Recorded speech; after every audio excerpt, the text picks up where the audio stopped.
Hello everyone. Welcome new people as well. Happy to see you here. Welcome to another VTuber interview. Today we've got Tilda. Hello. Hello. I'm sorry we're not in the nice tea room that you're usually in. We're in a grubby little inn. But I'm sure we can find some tea in the back somewhere if you like. It's lovely here. It's lovely. Well, how's it going? It's going well, thank you. How are you? I'm alright. It's been a busy day setting stuff up, but now it's all done.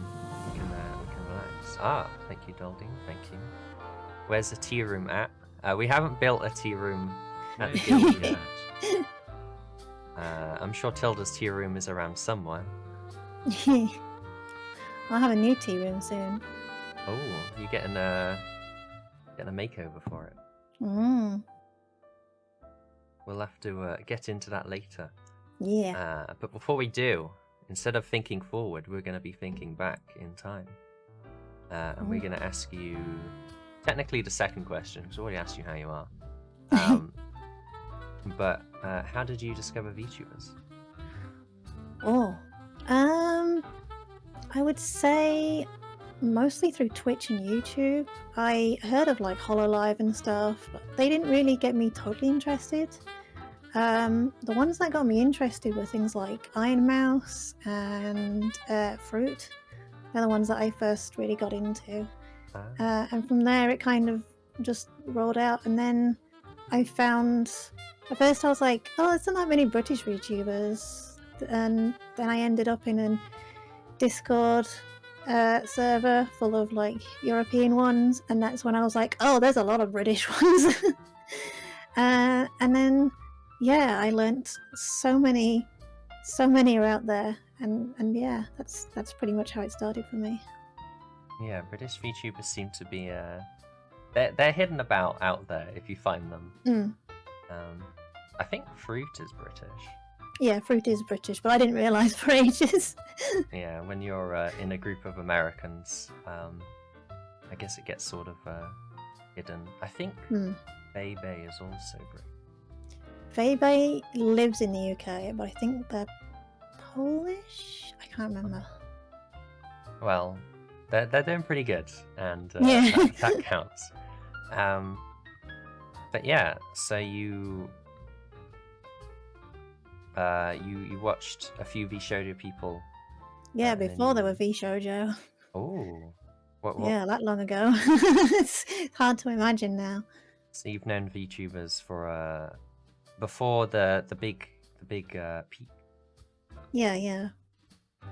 I said I knew of like HoloLive, and I tried to get into HoloLive, but I didn't really see the interest in them. I think it's mostly because at the time there wasn't really any English speakers. And then when they did get the English group together, I kind of watched some of them, but still they didn't click for me like indie ones do. Yeah, I think they're I think HoloLive is treated a bit differently than usual streamers, but as long as people watch what they enjoy. I just find that I tend to watch things more on Twitch live streaming than I do on YouTube. Yeah, there's a lot more interactivity on Twitch. So would you say any of those people from VShoujo were an inspiration, or is it more indie VTuber? More indie, although admittedly I'd say Iron Mouse definitely inspired me because of her disabilities and the fact that she was able to do what she could. I mean, I have like various disabilities myself, and at the time when I was thinking about streaming, I had gone back into having serious back problems again, so I couldn't walk very much. I mostly just laid in bed. I was at one point just bedbound. So to see Iron Mouse being able to stream did inspire me to just give it a go. And now she's one of the big ones, one of the big. Yeah, she's huge. I think, I think it's quite good that she's got good. Like, VTubing is a nice opening way for a lot of people. Yeah. Yeah. So what is it that I think you may have mentioned earlier, but what is it that got you into streaming? Got me into streaming. Streaming yourself. Geez, what got me into streaming? Like, I just wanted to give it a try, to be honest. I wanted to be myself because I do have something called dissociative identity disorder, and the body that I host isn't how I see myself, which is not fun. Whenever I see myself in a mirror, it's like, oh, this isn't me. And I actually only own like one mirror in my entire house because of that. So when I made my VTuber self, I was like, I just want to be me. That's it. I look pretty much like this, bar the outfit. I did the outfit because British. And I'm not a lion. That's about it. They're just ears, not... Yeah, well, so for dissociative identity disorder, you can literally have alters that are anything. And for me, whilst I'm not a lion, I am a cat. I am a cat girl. I just didn't want to be a cat girl VTuber because there's a lot of cat girl VTubers. There are. I was also like... almost a cat boy, so... That's the thing, you're like, oh yeah, cats, they're really cute, and then you're like, oh, there's so many out there. Yeah. So what was you don't want to hide in the crowd of cat girls and cat boys. There's already one big pink cat girl. I feel like if you really want to be like a cat girl, I wouldn't suggest people don't do it. Just no. You know, be wary that you'll have to have something else. But yeah, what was the design process like for you coming up with your VTuber? Yeah, like I said, it was pretty much going off what I feel like I look. But the issue was for me to try and tell the person who made my reference sheet, this is what I look like. And she came up with some like various designs and stuff, and I was like, this but with this, like a mixture of these ones, and she came back with it and I was like, this is perfect, this is exactly right. She did an amazing job. I didn't have like the hair flick, but I liked that she put that in because I like that most people have, you'll see like the little heart flick on the top of their head. I don't have that. I have it on the side. It's very unique. I feel that was just like a little thing that was unique. So this is your second model or first? Oh, so I started off as a PNG. Ooh. I think most people start as a PNG. PNG or Vroid? Yeah, and then I moved on to a Vroid. And I updated my Vroid, I think, twice in the time that I had it. And then I became Live 2D. And I've been this model for, oh gosh, I think I started using this model back in April or May. I think I vaguely remember starting to. It feels so long ago now.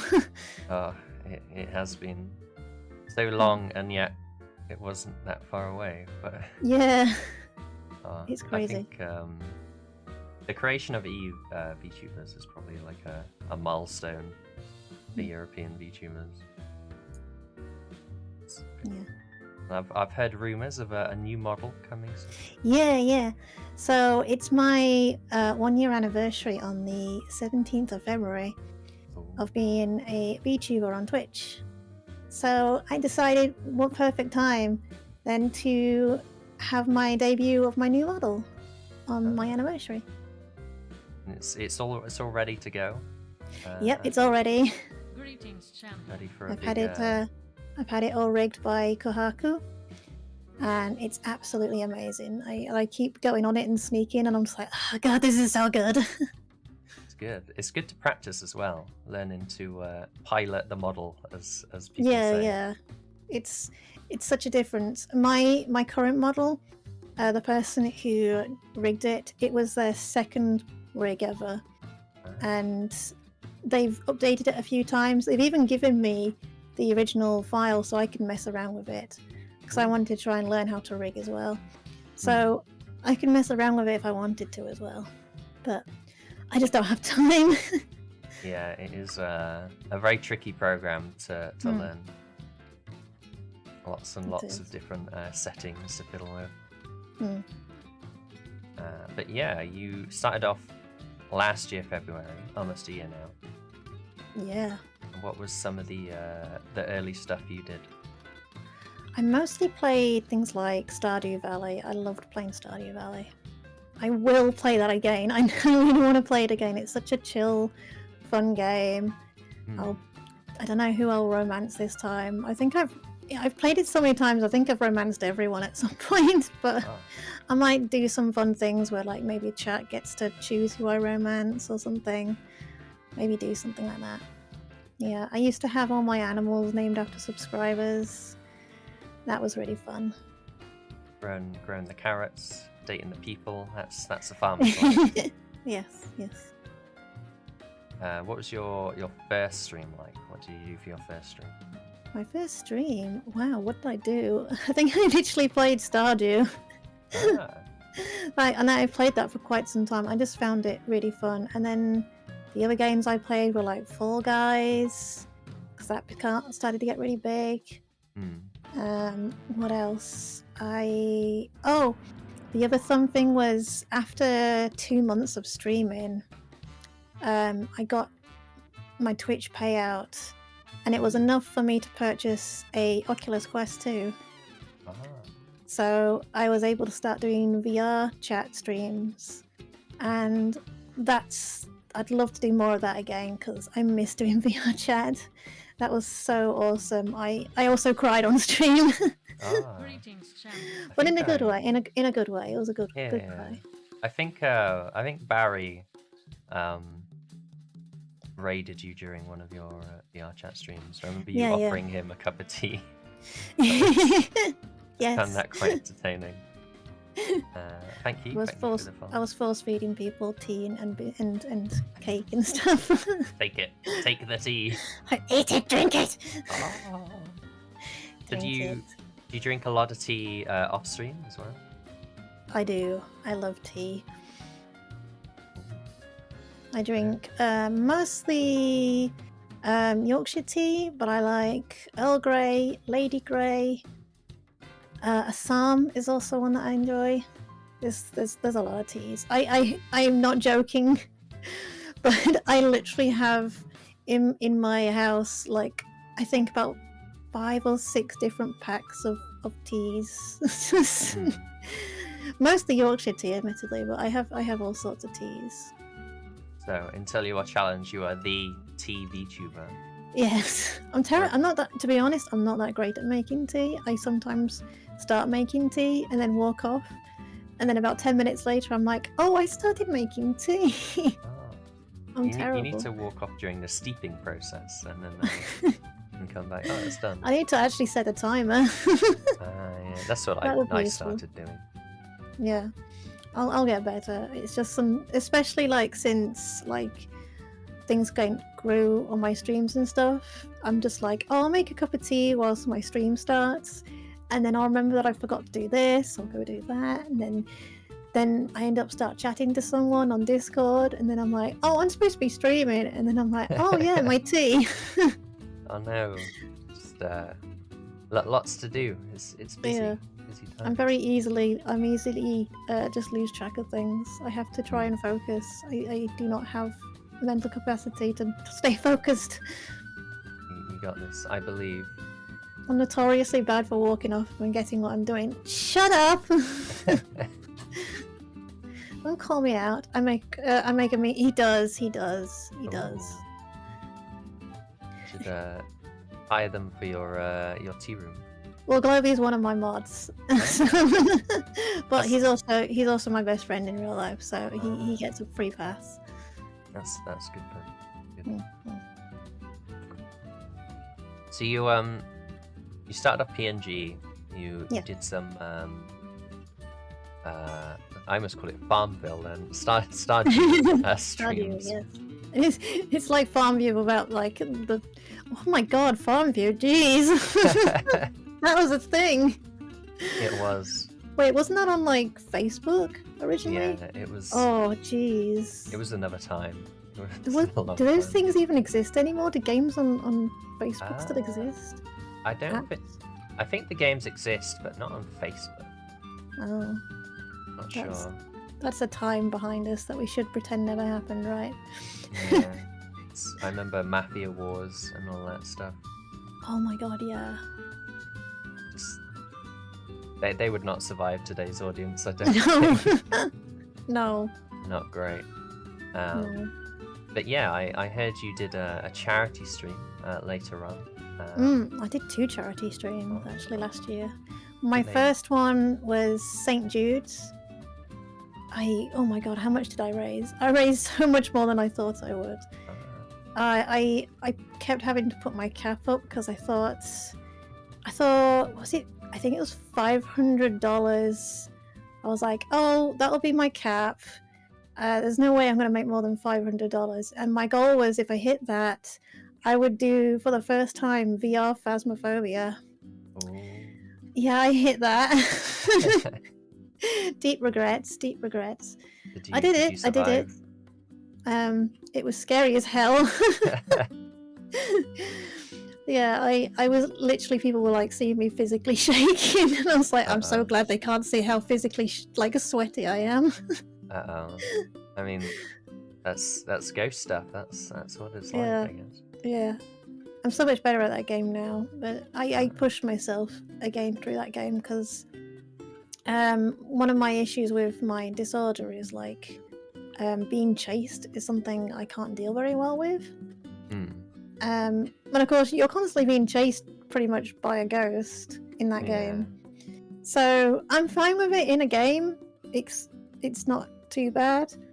But in VR, it's like, oh, this is a new level. Yeah. So that Especially was hard. So I made sure that I had people with me who were understanding that I do have this disorder and my past and stuff. So I was allowed to take short breaks to breathe. I think that helps a lot. I Hmm. think I get invited to play with a friend, and I just stay in the van because I can't do much. People used to be like, "Oh, you always stay in the van." I'm like, "Yeah, if you had the problems I do, you probably would." It's an important job. Somebody's got to check the cameras. Yeah, And stuff. but I did do stuff as well. I'm a lot better at it now. I'll happily walk around and be like, "Oh, hi, Ghosty." Hello, Ghost. Could you tell me what you are, please? Thank you. Just shout profanities at it and then see what happens. I heard I that haven't- makes it angrier. Yeah, I haven't played it since some of the new updates though. I need to play it again.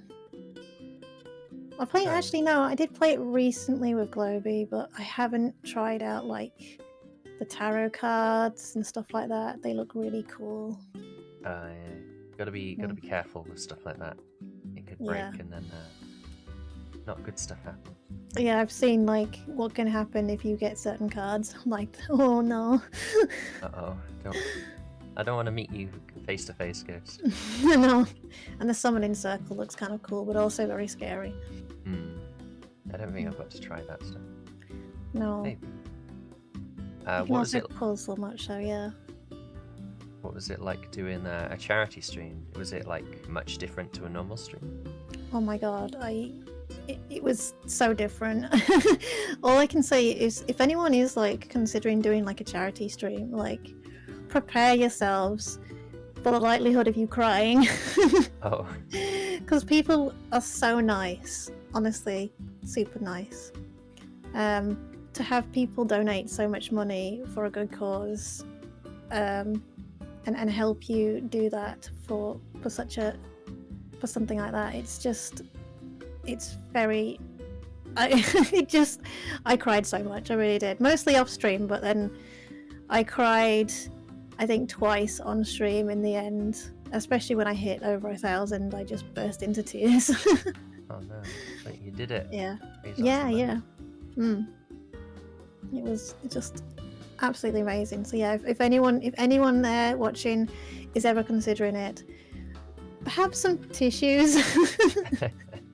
Please, that's my biggest regret. Unless you're doing VR, then try not to cry when you're in VR. If you I've do, done that just look multiple up. times. Oh no. Well, What a cheat. I cried in VR chat when I hit $1,000. Oh. And then I was dancing and crying because I was just literally jumping up and down. And then I was crying and I was like, oh, I can just rub the tears. No, I can't rub the tears away. You can't. It's not possible. Just smack the VR headset. And then, Yeah, ugly voice comes out. Yes, ugly voice does come out. There's Perom. Perom likes tea too, I think. You're like, you're crying, you're crying. Don't look, chat. Don't look. Don't look. This is my normal voice, honest. I suppose it's one of the good things about VTubing is you can hide some of that stuff. Yeah. Thankfully. Don't have to like get up and do a bunch of stuff. You just hello, I'm a bat now. Well, I got to, because of like the charity streams as well, because like with the St. Jude's one, I got invited with a bunch of friends to get in a group together, and then I met other VTubers and other streamers that were non-VTubers, and ever since we're still friends now. Like I met Rooney that way as well, and of course Gravy, she was the one that got me to join. She's the one that did all my sub badges and my Uwu emotes by her. She's amazing. And I met Batty-chan, who she has grown so much. I love her new model. She's got a chibi model by the same artist as me as well, so that was also awesome. Yeah, I met so many people through charity streams as well. I guess I end up saying this like every interview, but that is legitimately one of the best parts about VTubing is the community you get to join. Yes, there's like you end up one VTuber like, hey, do you want to join me on this? And you're like, yeah, sure. And there'll be maybe like one or two people you know, and the rest you don't. And you're like, oh, I'm a little bit nervous, but then you start to settle in, and you end up making new friends. It's all one big friend group, ideally. Just don't look at Twitter most of the time. Twitter is a strange beast. But yeah. Twitter is my secret second home.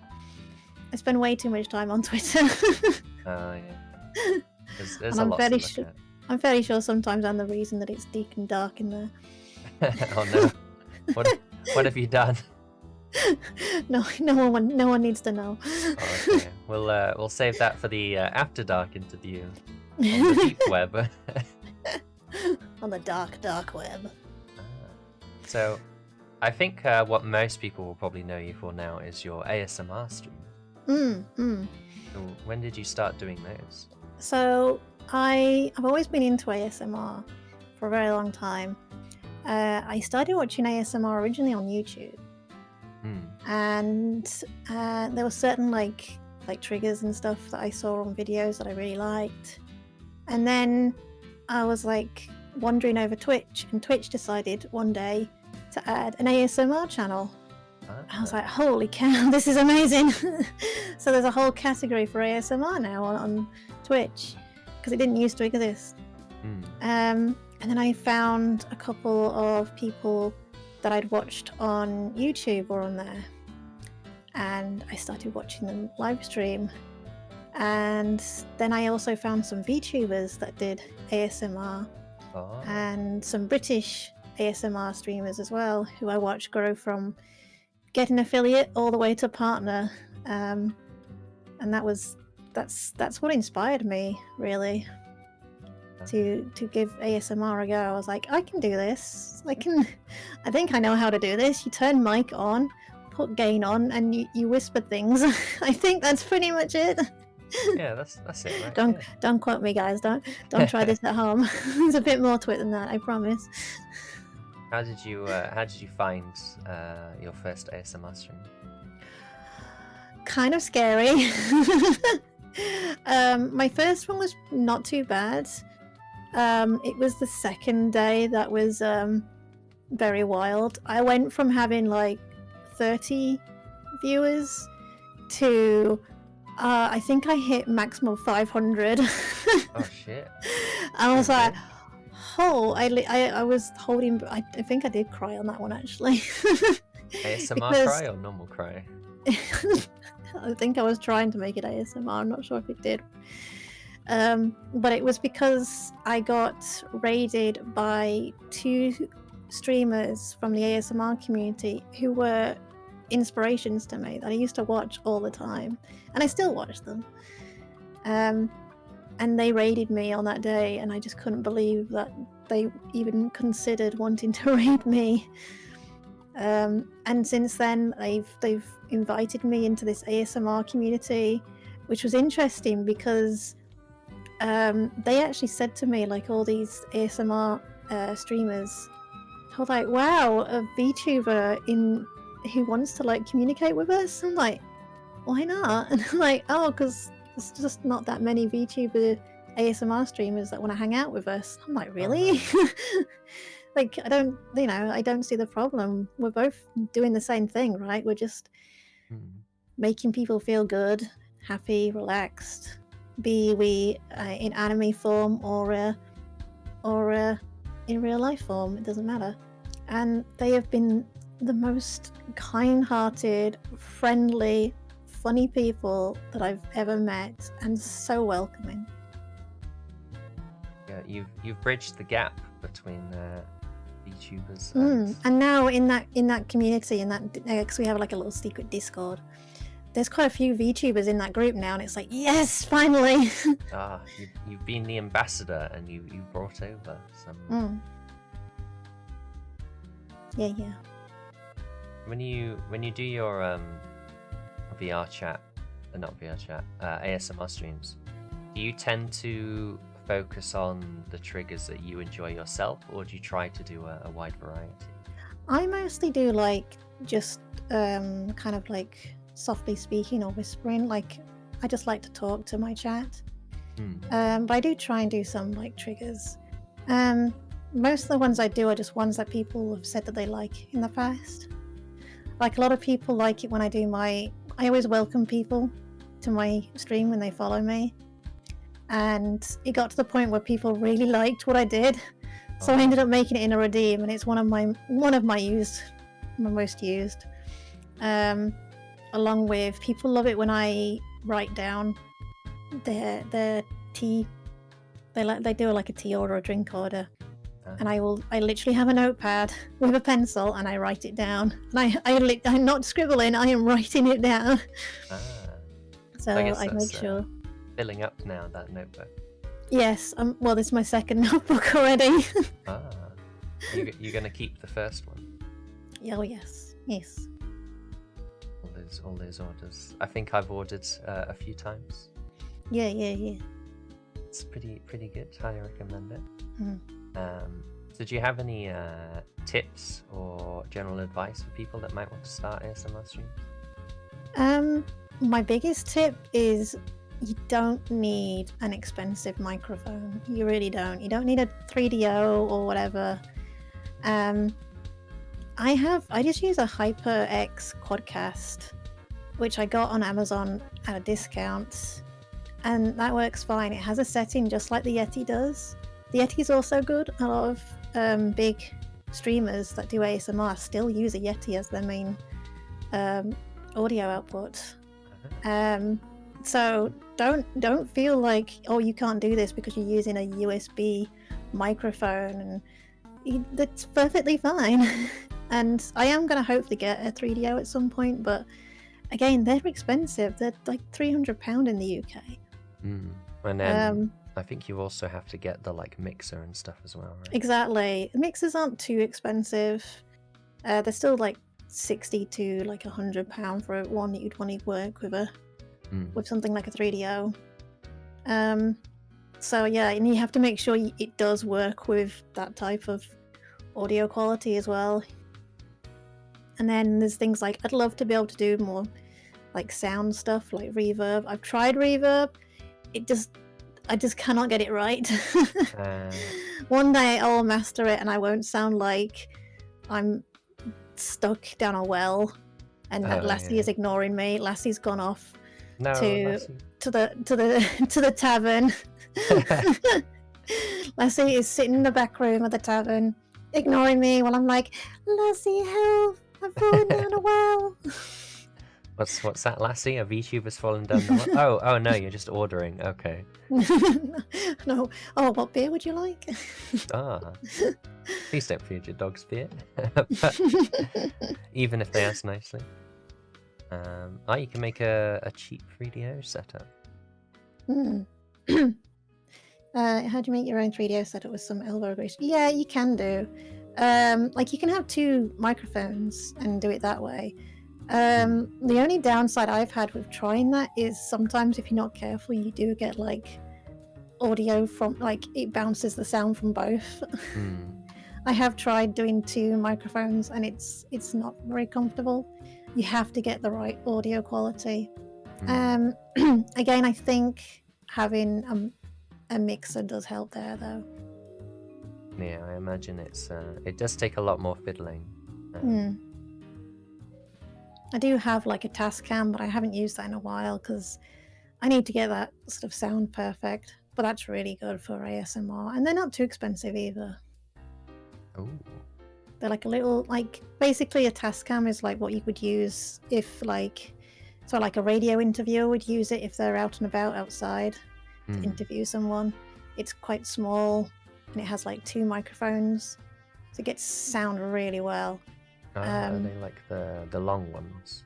It's like a little like handheld thing with like a little screen on it as well. It's very hard to explain. But yeah, it's really good actually. I only saw a few, like I saw it on like YouTube, people using tascams, and then I found a streamer, J-Rob. He uses tascam all the time for his ASMR, but he does like layered music and stuff. And if someone follows him, he'll literally say their name, like whisper it into his tascam, and then have it like layering over the music for like 5 minutes. And it's just like, oh my god, can I re-follow you, please? Gotta get that Tilda remixed. He does it for subscribers as well, so I get it from that as well. Ooh. Yeah. There we go. Yeah, it's great. It's also great to see like what different ASMR streamers do for their content. Like I said, J-Rob, he also writes people's names on a little sticky note, and he puts them on the background with a little love heart. That's very cute. And then his layered sounds where he thanks you, along with the music that he makes. That's also good. Ninja Star, the one that inspired me. She has this amazing green screen effect, where she'll have a bottle, a jar bottle, filled with like a coloured liquid, and it makes this wonderful sound. But inside it, she's got it set so it shows like either a rainstorm in a house, or like a tree with a thunderstorm behind it. And a new one she's tried is a cushion. She's got this nice soft cushion, and when she has it on screen, because it's chroma mode, it's the sea, the waves crashing, and when she's stroking it, it actually makes the sounds that sound very similar to the sea. It's amazing. It's like it tricks your mind and you think it is the sound of the waves, but it's actually just her stroking the cushion. Highly recommend. It's pretty clever.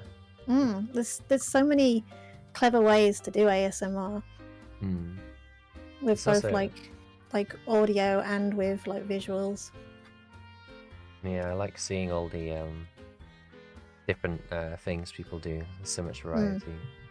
There is. It's amazing. Like the other one I love is like Baddie. She's a Scottish ASMR streamer. And again, she always uses a Yeti. She's grown so big, and she just uses a Yeti, nothing else. But all she really does is just softly speaking, and she's just chatting with stream, and that's what made me think, like, yeah, can I just hang out with chat and whisper and stuff, and that's what I love doing. It works. People enjoy it. Mm-mm.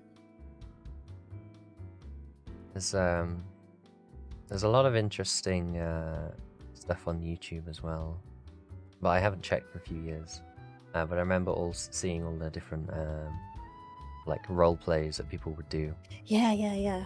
Like, Fallen Shadow does like some amazing role plays. oh yeah, it's the good stuff. The personal tension, that's what gets me. Yeah. Ooh. Yeah. I'm I trying to like think. that stuff too. Oh, there we go. I usually like when they do like role play of like having your hair cut. I don't know why, but I'm like that in real life. If I like go to a salon or something, I could just fall asleep. Oh. Gotta be careful not to, otherwise it'll be hard for them to cut. Just end up like, oh wait, I didn't order this haircut. No, grow it back, please. It's good. It's good times. We should have people that like pretend to cut your hair but don't actually. Yeah. I guess that's Can I order that, please? Can I order the pretend haircut? I guess that's just head massages, right? I guess so, yeah. I love haircuts. Yeah, it's Yeah. a nice Hello, experience. Johnny Martino. Hello. And hello, Lunatic. So, you've been... Would you say ASMR was your main focus recently in streaming? Yes. From pretty much September, that's what I've been doing mostly. I am doing a bit more like just chatting stuff and kind of chill games. But it's mostly ASMR. I like playing things like marbles on stream. I don't know if people really like me doing that, so I do it every now and then. I do like watching the marbles falling down when they spiral round and round and round. Ooh. Something quite mesmerizing. I guess it's kind of like a form of ASMR in a way. It is. A lot of ASMR streamers do use it, and a lot of people like watching it, so... Just watch them go. Spin, spin. Yeah. And then hope they win. Hopefully, yeah. I feel like that's what people enjoy the most. Yeah, I usually like to do like predictions, like, because one of my mods will also join in, and then we play a game of like, oh, is this mod gonna survive, or is Tilda gonna survive? Just to have a bit of extra fun as well with predictions. Yeah. Add an extra layer of entertainment to it. Yeah. Watch me die as a marble. No, go off the ramp, fall off the side, unfortunately. Yeah. Poor marbles. But yeah, so we briefly spoke about your new model coming soon. How was the design process of that like? Because I think you've released a few images of it, right? Yeah, I have. I even like did a full reveal a while back, which I was like, I did one of those whole things where it's like X amount of retweets and I'll release this part, and I didn't want to put it too high up, so I was like, this seems fine, these numbers seem fine, and then I released it. I woke up in the morning and it already like almost finished. I was like, oh, I have to like do something here. The people want it. They want to see. Yeah, it was very dramatic and quick. In the end, the final reveal was done on my stream, and then I released it on Twitter a bit later. But yeah, I always knew I wanted to go a bit more, well, British, I guess, because my whole design is red, white, and blue, and the T as well, of course. But I wanted to go a little bit further, and I knew royalty, with also the pun on T, of course, kind of worked as well, because a lot of people with British, they think of the Queen, think of the royal family and things like that, and the palaces and the castles that we have here. So that seemed like the next move, and I knew exactly what I wanted, like accessories, but I didn't know what I wanted my outfit to look like.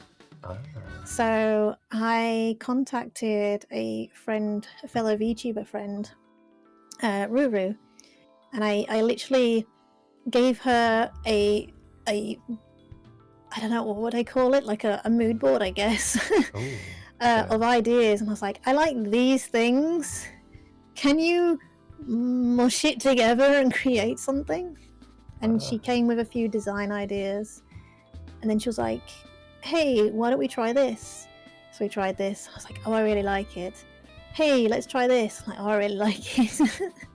So yeah, and even like we even considered what to put on my crown. On my crown, it's like, what do we want on top of it? And I ended up going with a teapot. So on the very tip of my crown is actually a teapot. The all-important golden pot. Yes. I like the tea cozy cape as well. That's yeah. great detail. I even like showed like images of like, because if you look at like when the queen actually got coronated, like she wears this very thick, velvety, luscious. It's very long, and it's like a cape.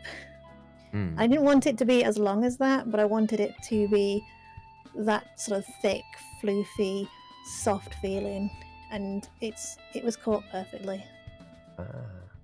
I'm happy with it. We can look forward to seeing that the 17th, I believe. Yes, 17th. Yeah, mood boards are great. I love mood boards. Yeah, they're very helpful. Like, just slap some images together and be like, all right, can you make something out of this, please? I'm so lucky that I have some amazing artists that I know that are just like, yeah, I can do that. And I'm like, thank God, because I can't. I've heard artists really like them because people might not necessarily be good at explaining with words, but pictures help a lot. Well, being dyslexic, I suck at words as it is. Oh, yeah. I was like, I want word that means good. Good. There we go. Good and very good. Very good. Exactly. Excuse me, I just have to do a wah wah wah wah wah wah wah wah little echolocation. But yeah, so you've got the model. Have you got a planned out anniversary stream? Plan is a strong word. Have you got some activities in mind? I do have some activities. I will be doing I'll be doing a Q&A, so everyone can ask me some questions. I'm going to be opening up like a Q&A on my Discord, probably at the end of tonight. Ooh. So people can post some questions that they'd liked on there. But then I'll also like take some from Twitter, which I'll probably post that like the night before, so I can flick through it when I get back. Wake up in the morning and see and filter out the ones that I actually want to answer. Yeah, I think it's very important to do that. Especially on Twitter, yes. Yeah, you don't want to end up giving away your bank details. Yeah, I'll do that as well. And then I hope to play some like community games as well with like my viewers and especially my subscribers, because in the end of the day, my subscribers have done so much to get me to where I am. I wouldn't be anywhere without them. Like they helped me pay for my VR headset when I first started. They helped me pay for my rig for my new model. I couldn't have done that without them. I also bought like 2 microphones thanks to them. So I couldn't have done it without like my subscribers. And also my new tea room that I had specially customized and made. I can't wait to show that. There's so many little secret things in the background that I even now when I look at it, I'm like, wait, I may just noticed this. That's the good thing about so many things.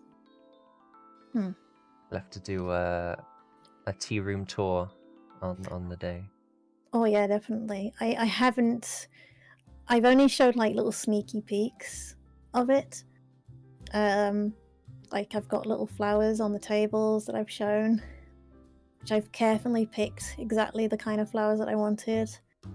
But in the background, there's just so many tiny little details. I said I only noticed like a couple last week. I was like, wait, like the artist just picked up on stuff and came up with ideas without my help, and I was like, hell yeah, this is amazing. I love it when artists like put in extra details and do little bits of research and stuff. Well, it was by the same person who made Hasher Brown's bedroom. I think I've heard of them. I looked into them a little bit. Like when I saw Hash's like new room, and just the little tiny details in the backdrop, like the I don't know if you've noticed, but Hash's mouse is actually made of amber, and it's got an insect inside it. There you go. And I saw it, and I was like, "Wait, it's taken me like 5 months to know it." Like months later, I've noticed it, and I actually DM'd him, going like, "Is that amber for a mouse on your computer?" And he's like, "Yes." And I'm like, "Oh my god, that's just so cool." You might be the first person to notice. I might have been. And like I like the fact that the he's got an extension cord for like his computer, but it's the shape of like a bone. There's little tiny details like that. I just, didn't need to do it, but it just brings the aesthetic together perfectly. It's like yeah. Every single like part of it has some sort of reference or something. You could literally, that room feels like it belongs to Hasher. So I just knew I had to go to that person and be like, "Make me a new tea room, please." And they did so much more than I could have possibly imagined. And they've even said like it was probably one of their, like, it's pushed them to try new things, and they're very, very proud of what they made for me, and I am also very proud to have what I have. It's absolutely chef kiss. Mwah. Ooh, can't wait to show it. Can't wait. I'm excited.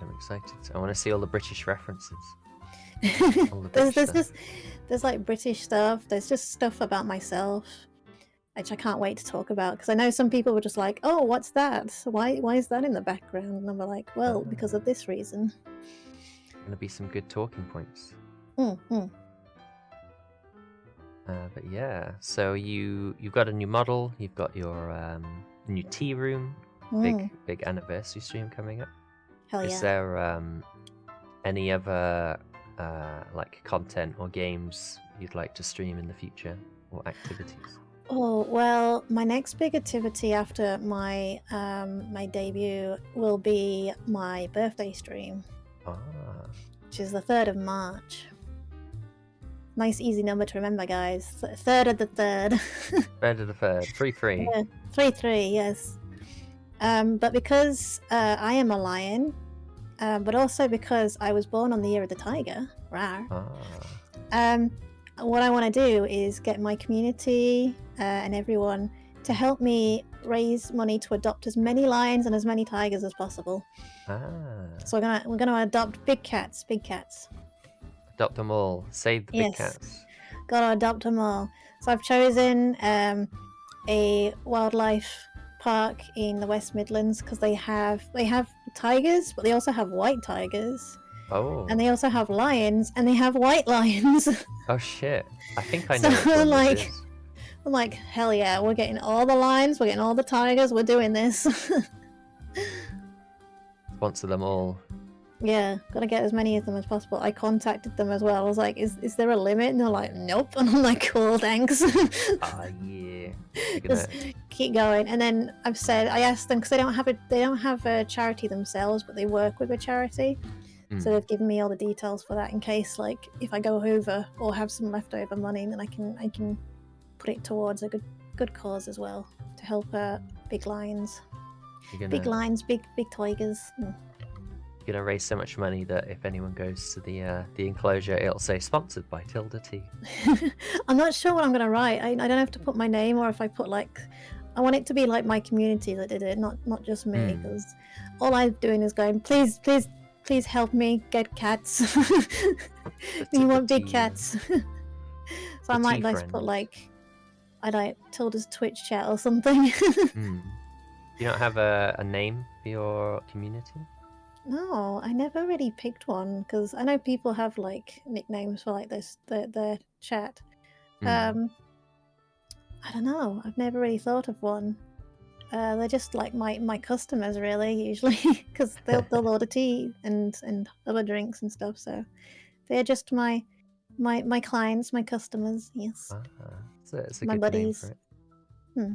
I know Beano has pup champs. Yeah. I can't remember what hash it has. Oh God, why can I suddenly not remember? Probably Mine just bone goes blank. buddies or something. I don't know. I know it's like boners on his Discord because I always find that funny. I'm like, I'm a boner. For those Americans, you don't need to know what boner means. Wait, does boner mean something else in there? Probably I does. thought it was just like a British thing. Maybe. I've never Although thought. I'm pretty sure like almost everything is a British euphemism for something. So Yeah, probably. like drunk has like 50 different words. Oh my God, yeah. The one I remember learning, and I don't know if it's used in all of the UK, was I used to hear people go, "Oh, that person is totally rat-faced. They're totally rat-faced," and I'm like, rat-faced. What? Yeah, Pissed, totally pissed. yeah. They're sloshed. Sloshed. In my school, our teacher used trolleyed. Absolutely Trolleyed, trolleyed. oh my God. Up the pisser. There's a lot. Yeah, there's so many. I mean, I've moved around the country a bit. I mean, I live northish. I'm by the North Sea, so I'm in the middle of nowhere kind of thing. And then I've lived in the cities and in various cities actually I've lived in. And the amount of like different, you can hear the accent change. And I'm one of those people that like picks up accents. When I hang out with people, I start to take on the accent. And I don't mean to, it just happens. I do the same thing too. So like I'm talking how I feel is normal to me. But I know when I'm out in my town, I start to have like a slight kind of Yorkshire twang, and I don't mean to. Oh. I don't know. Globey knows what I sound like normally because, of course, he hangs out with me in real life. So I have no idea if I sound like this normally, or if it's something in my head. I don't know. Going out to town. Okay, so like interesting. This is an interesting fact for those who don't know. Yorkshire is quite a big county in general. The whole of Yorkshire is very big. But each like area of Yorkshire actually has like a different accent. So you'll hear like in Barnsley, it's like, "You're right, love. You're from Barnsley, isn't it? Oh, that's a cracker."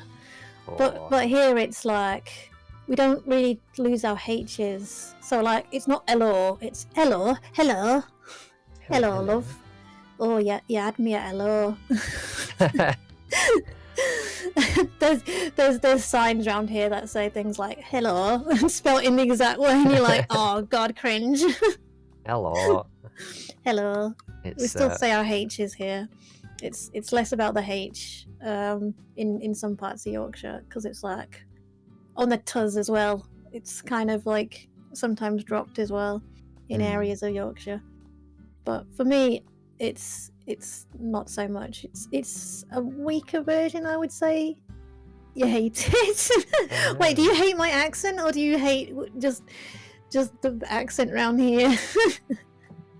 To be fair, we're not in Yorkshire, so we're in this weird area where Yorkshire people just hang out here, and it's kind of bled into our area.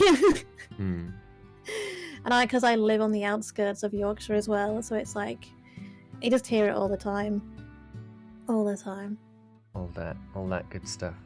It's what I like about Britain is you travel like 10 miles and the accent is different.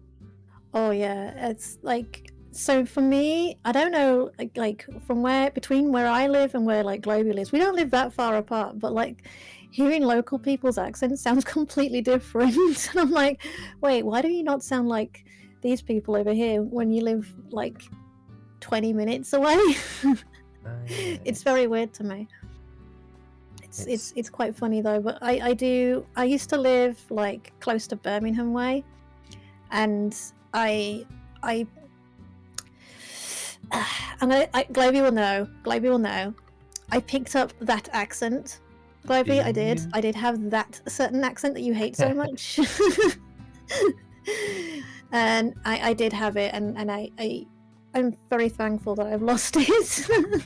I suppose that's a I good definitely thing. don't speak like that anymore. I think the moment if people heard that, they'd be like, ugh, gross, I'm not listening to this accent doing ASMR. Hello, I've come to do some ASMR. I was a bit more Welsh, but It was. I'd actually listen to Welsh ASMR. tonight I'll read I listen you to Scottish ASMR, so I'd happily listen to Welsh ASMR. I think Scottish would probably do well. They also have like different accents in Scotland as well. They do, yes. Like Yeah, the like- stronger. I have family in Scotland, so like my mum's Scottish. And she doesn't really have her accent anymore. But when she speaks Scottish, she has the twang. But her brother, he lives near Aberdeen now, and he's got it so strong. And every time I've spoken to him on the phone, I'm just like, can you, one, talk slower, and two, what? Slow down, please. Yeah, he also, not only does he have a very strong accent, it's also like at the speed of Sonic the Hedgehog or something. Yeah, those are very hard to understand sometimes, especially if you have troubles focusing. Well, my aunt also has like she's had parts of her like vocal cords have been damaged, and she's had so much surgery as well, so she's had like parts had to be removed or shortened. So she not only has a strong Scottish accent and speaks at a ridiculous speed, she also is very difficult to understand because of the damage made to her like her organs and her vocal cords. So it's like, can you make this easier on me, please? Yeah. Like, I know my mum kind of just gets what she says now, and I'm still like, all these years, still have to look at my mum and go, ah. I guess it's just practice and stuff, right? Yeah, I mean, I'm better with like my cousin who does like live over near Aberdeen. He's very, very strong Aberdeenshire accent. But I understand him fine. I think it's because he doesn't speak at the speed of sound. He's a lot sort of slower. And I also have friends in Glasgow and stuff.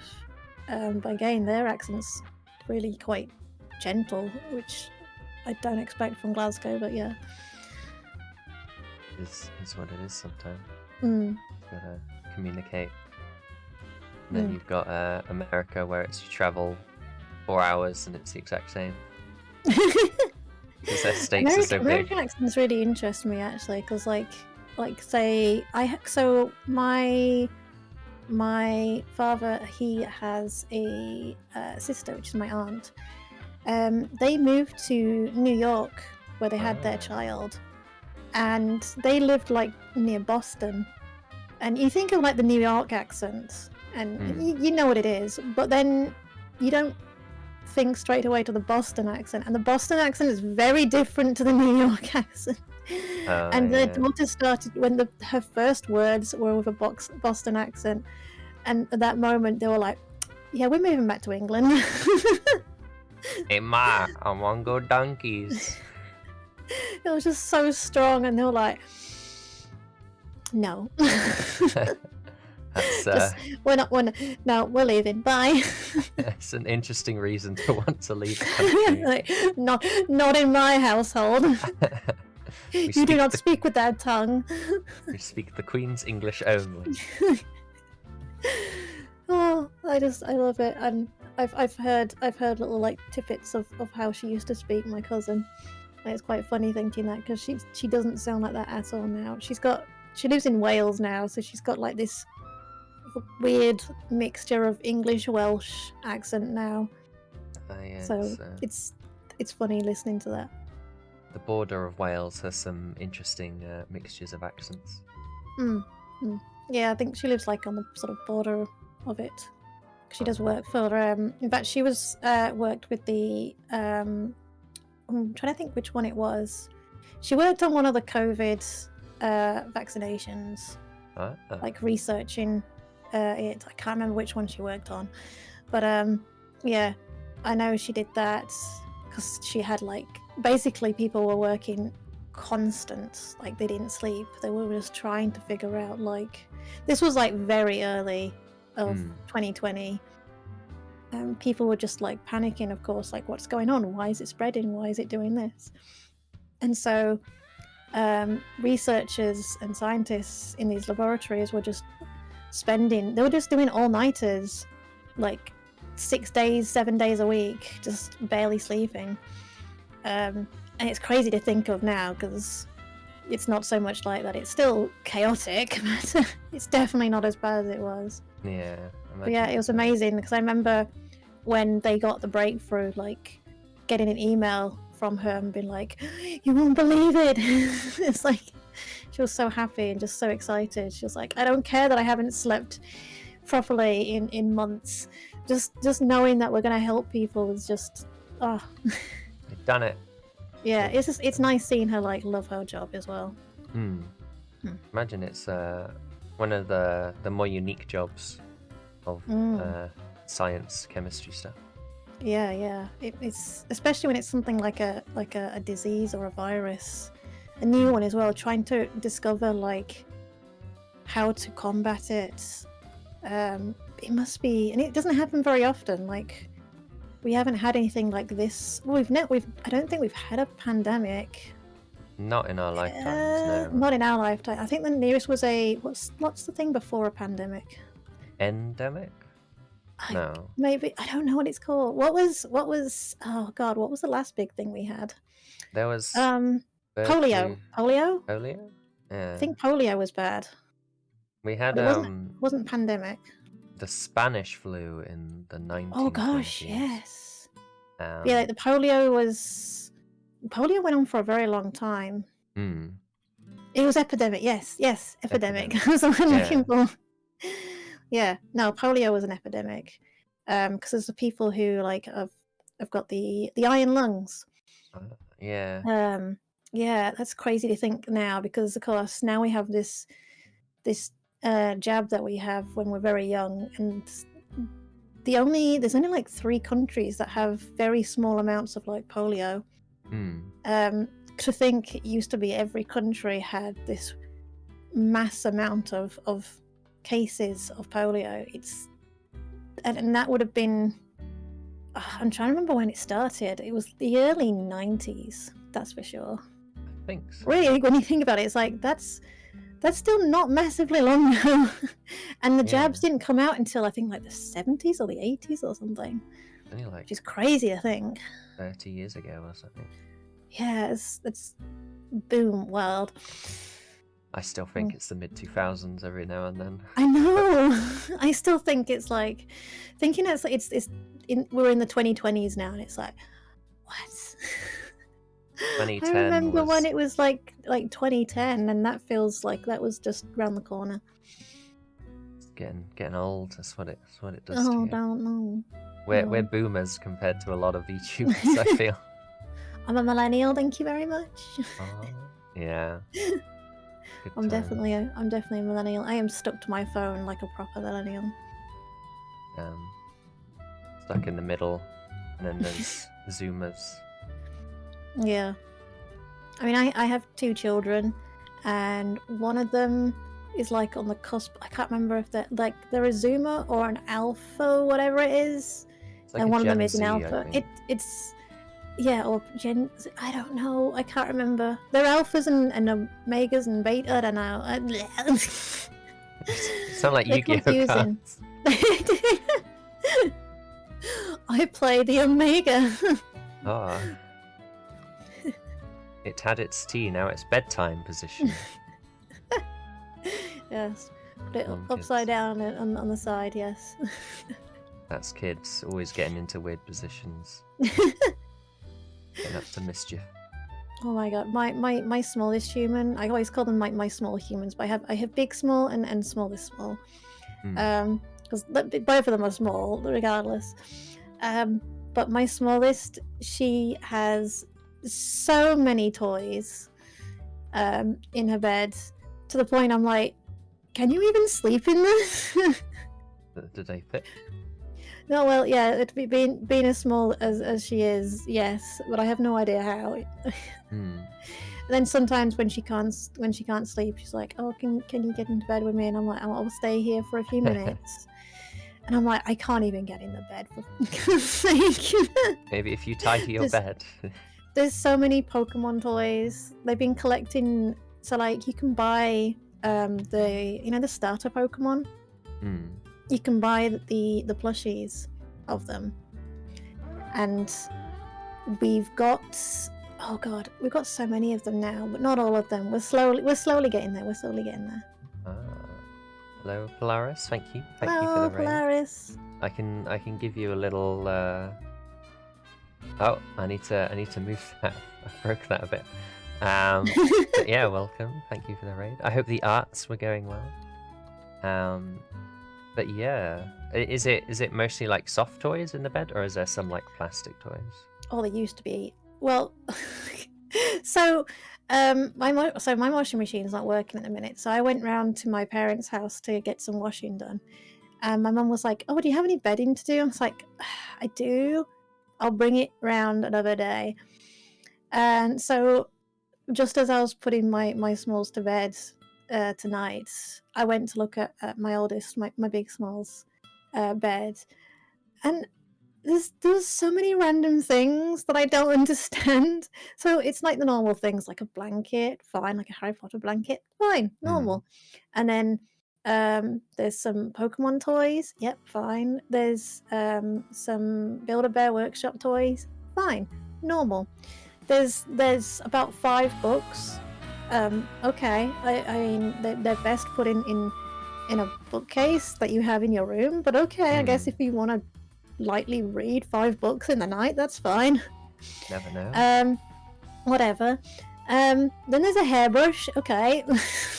Never know. Might sure. need one. Might need to brush your hair in the middle of the night. Okay, sure. Then there's a headset.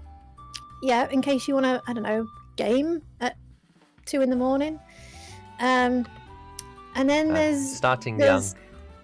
Then there's a toy sword. You're like, okay, this is going a bit too far now. That's for protection. Oh sure, yeah. And then there's like he's got little places for like his phone when he charges his phone. That makes more sense than the plastic toys sword and the Power Ranger toys, and they can't be comfortable to sleep on, surely. I don't know. I feel like kids can sleep anywhere. Well, my big small, because he was born when we lived in an urban town right by a fire station, a police station, and a hospital. So he pretty much slept through any loud noise. He was fine, and he still does. He will literally fall asleep. Nothing will wake him. Even his phone alarm won't wake him.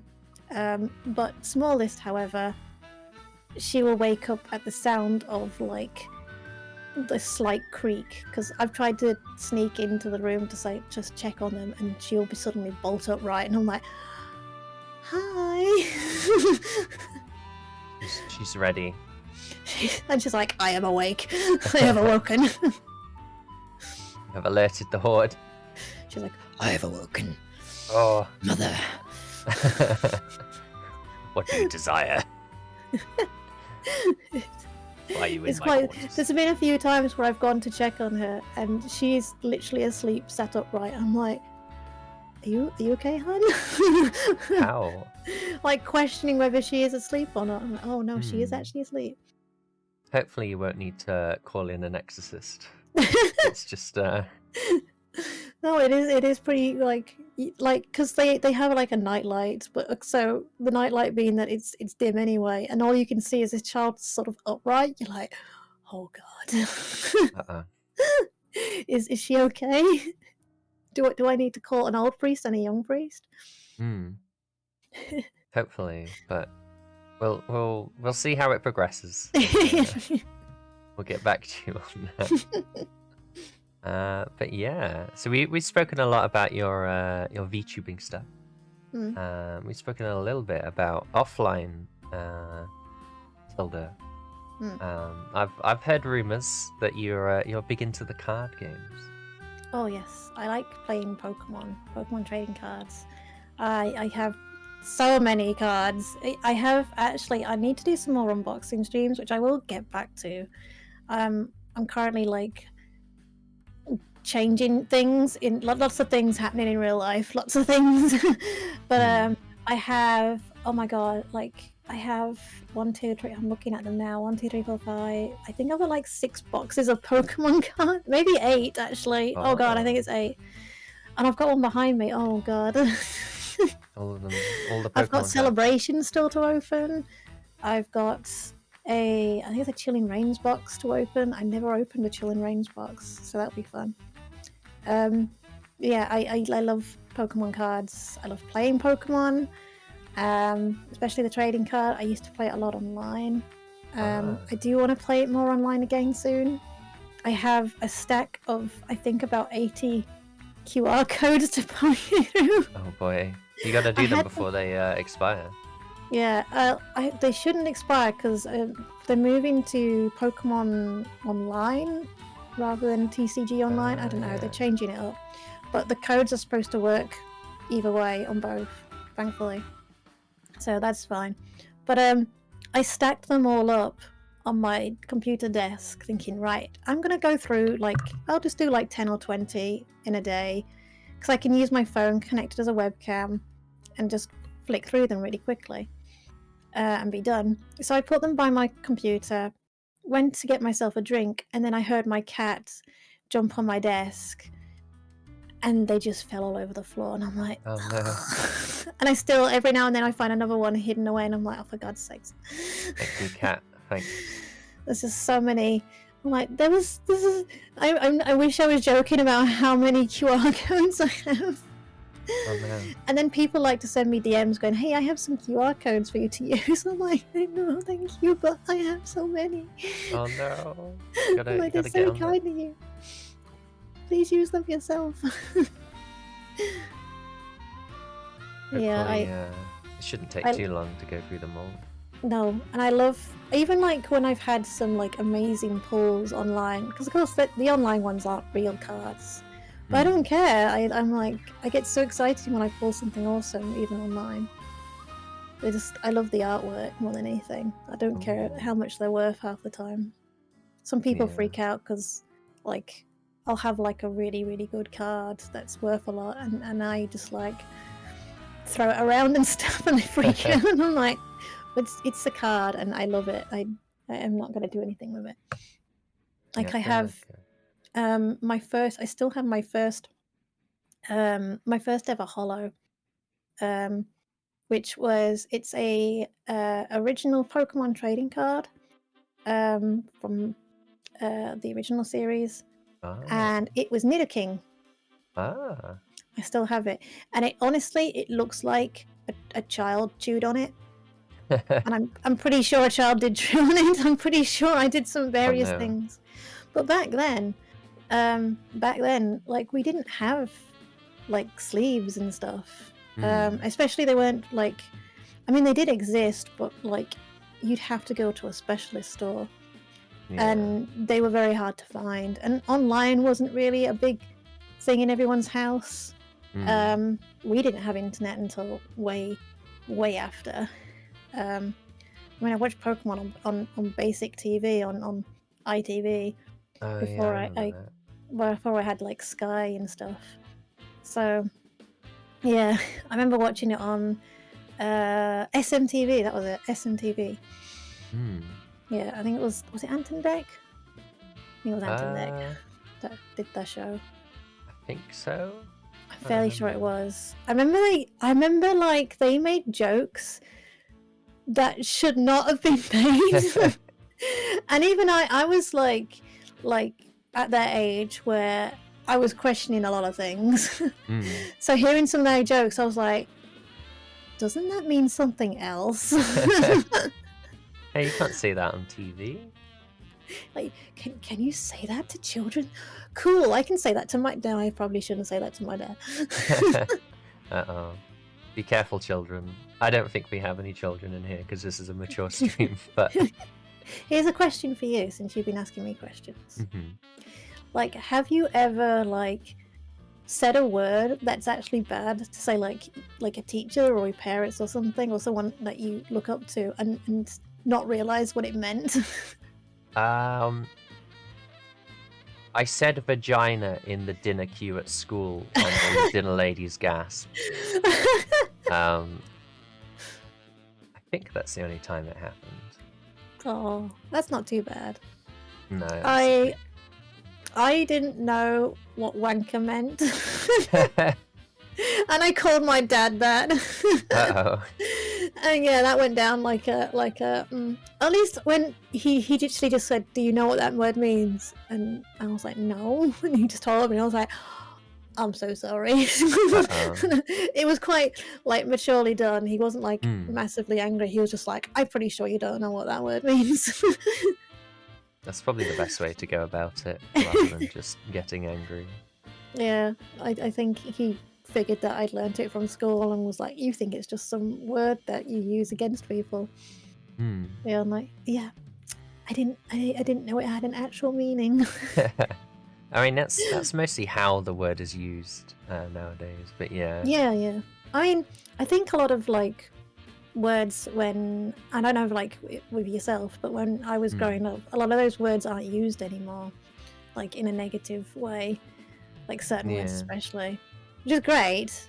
But still, there are some people that use certain words in a incorrect manner, shall we say?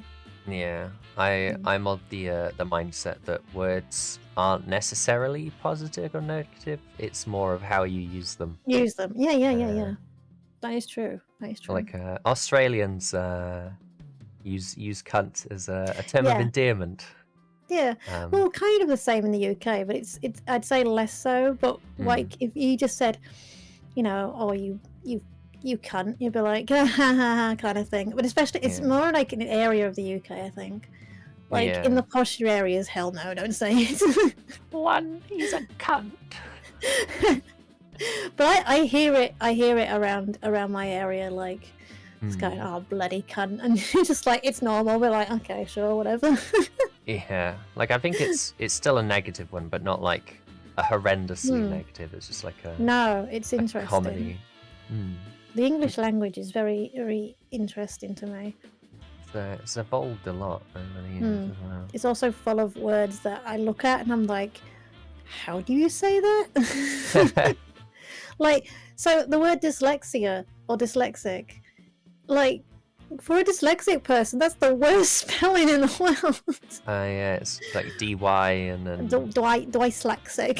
I'm dyslexic, I am. Dyslexic, yeah. Oh. The only way I know how to spell it is because when I got diagnosed and I had this like 50-page scientific notebook thing given to me as to why I'm dyslexic, I saw the word dyslexia and dyslexic so many times that I just learnt. But if I see it normally, I still look at it and go, that doesn't look right. It's a weird word. I've learnt to just not look at words too deeply, just skim over them. Like dyspraxia is also another one, and dyscalculia. Yeah, I can't even say it, and I am that as well. Dyscalculia, I think. Yeah, I have trouble with numbers. I mean, like any numbers that have more than 3 numbers in them.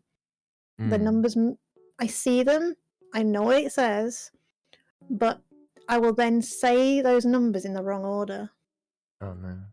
Like I'm looking at my Discord, like not my Discord, my Twitch, and I can see there's people live, and I'm looking at how many people are in their stream, and my brain's like, you can do this. And I know that I'll get the numbers the wrong way around because there's more than 3 numbers, and I'm like, you can say it out loud, damn it, honest. Yeah, I tend to just focus on like the first 2 numbers and don't care about the rest. So. Well, I'll see like someone's got like, I can see they've got over 700 viewers, and I'm like, okay, they've got over 700, that's fine. But if I try and say those other 2 numbers, it's gonna be a bad time. Yeah. I have to really focus very hard, which is not so much fun, because then you're just sat there in silence looking at these numbers, and people are just like, "Are you okay, hun? Why are you just staring into space?" Like, I'm trying to read numbers, okay?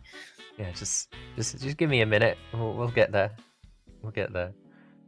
But yeah, I suppose once you get to numbers that high anyway, you don't really need to focus on the later numbers. Oh, numbers to me as a streamer is, it's an odd one for me. So like, I struggle looking at my numbers. Since coming back into streaming, because I took some time off for my health, I've turned off looking at viewer numbers, because I would start a stream and my first thought is, what if somebody raids me with like 200 like viewers? And I'm like, so I had to just be like, okay, focus, just enjoy the stream, don't look at numbers.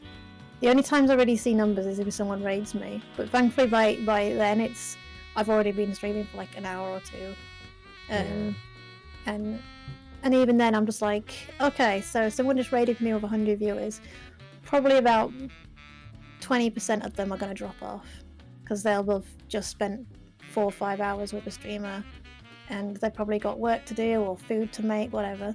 They've got a life as well. So I totally understand why people have to drop out after another streamer.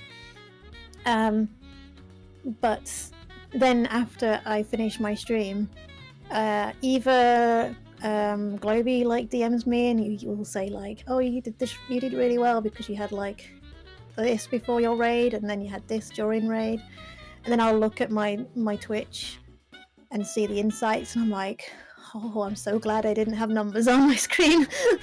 Yeah, it can be very stressful or very depressing depending on your point of view. Yeah. I mean, I remember I never really cared about numbers when I started out, because I'd be like, okay, I have like 10 viewers, I'll just be fine. I'm like, yeah. And then I started getting 30 average viewers, and I was like, okay, fine. But the thing that was hard for me is, because normally it's, and I highly recommend this, is to take it steady. Don't worry if you have like 30 viewers and you're stuck at 30. You will slowly move up to 50 viewers, 60 viewers, and so on. The thing that happened to me was I went from an average of 30 to suddenly maxing at 500 at one point, and now I have an average of 120 something, I think it is, when I last looked. And it was a huge jump. Like looking at my my history, you can see where I literally popped, I exploded. It doesn't, for an algorithm base, and for like that's a word I can't say, analytic point of view. Analytical? Yeah, analytical point of view, it doesn't look good. So please don't worry yourself about numbers and stuff. Like, take your time, grow at your pace, because I honestly felt like I had to like suddenly catch up. I become a small person. I was a small fish in a giant lake. That's how I felt. Like I was in a pond, I was swimming around, doing my thing, and then I got thrown into a giant lake. I'm in a loch somewhere. I'm like, oh god, there's a monster here. Oh shit. There's several big monsters here, and they're really friendly, they're really nice. They also do ASMR and they're very kind.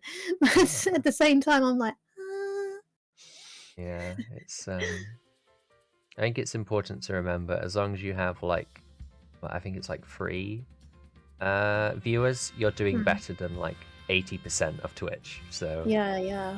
It's definitely don't worry about numbers.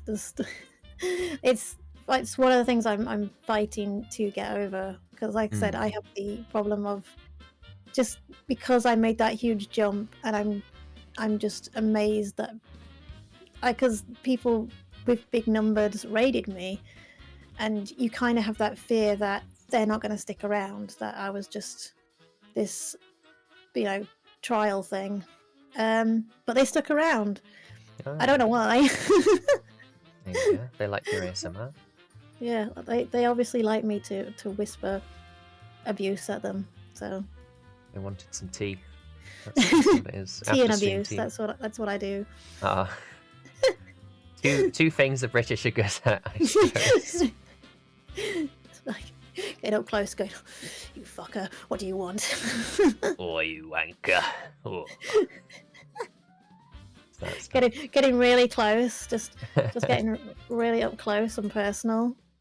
Just be like, oh god, that's my hand. Oh. Just get really up close and be like, you want something? You want a piece of this? Yeah, you fucking do. Got a problem with me? Yeah, chat. Oh. Well, chat.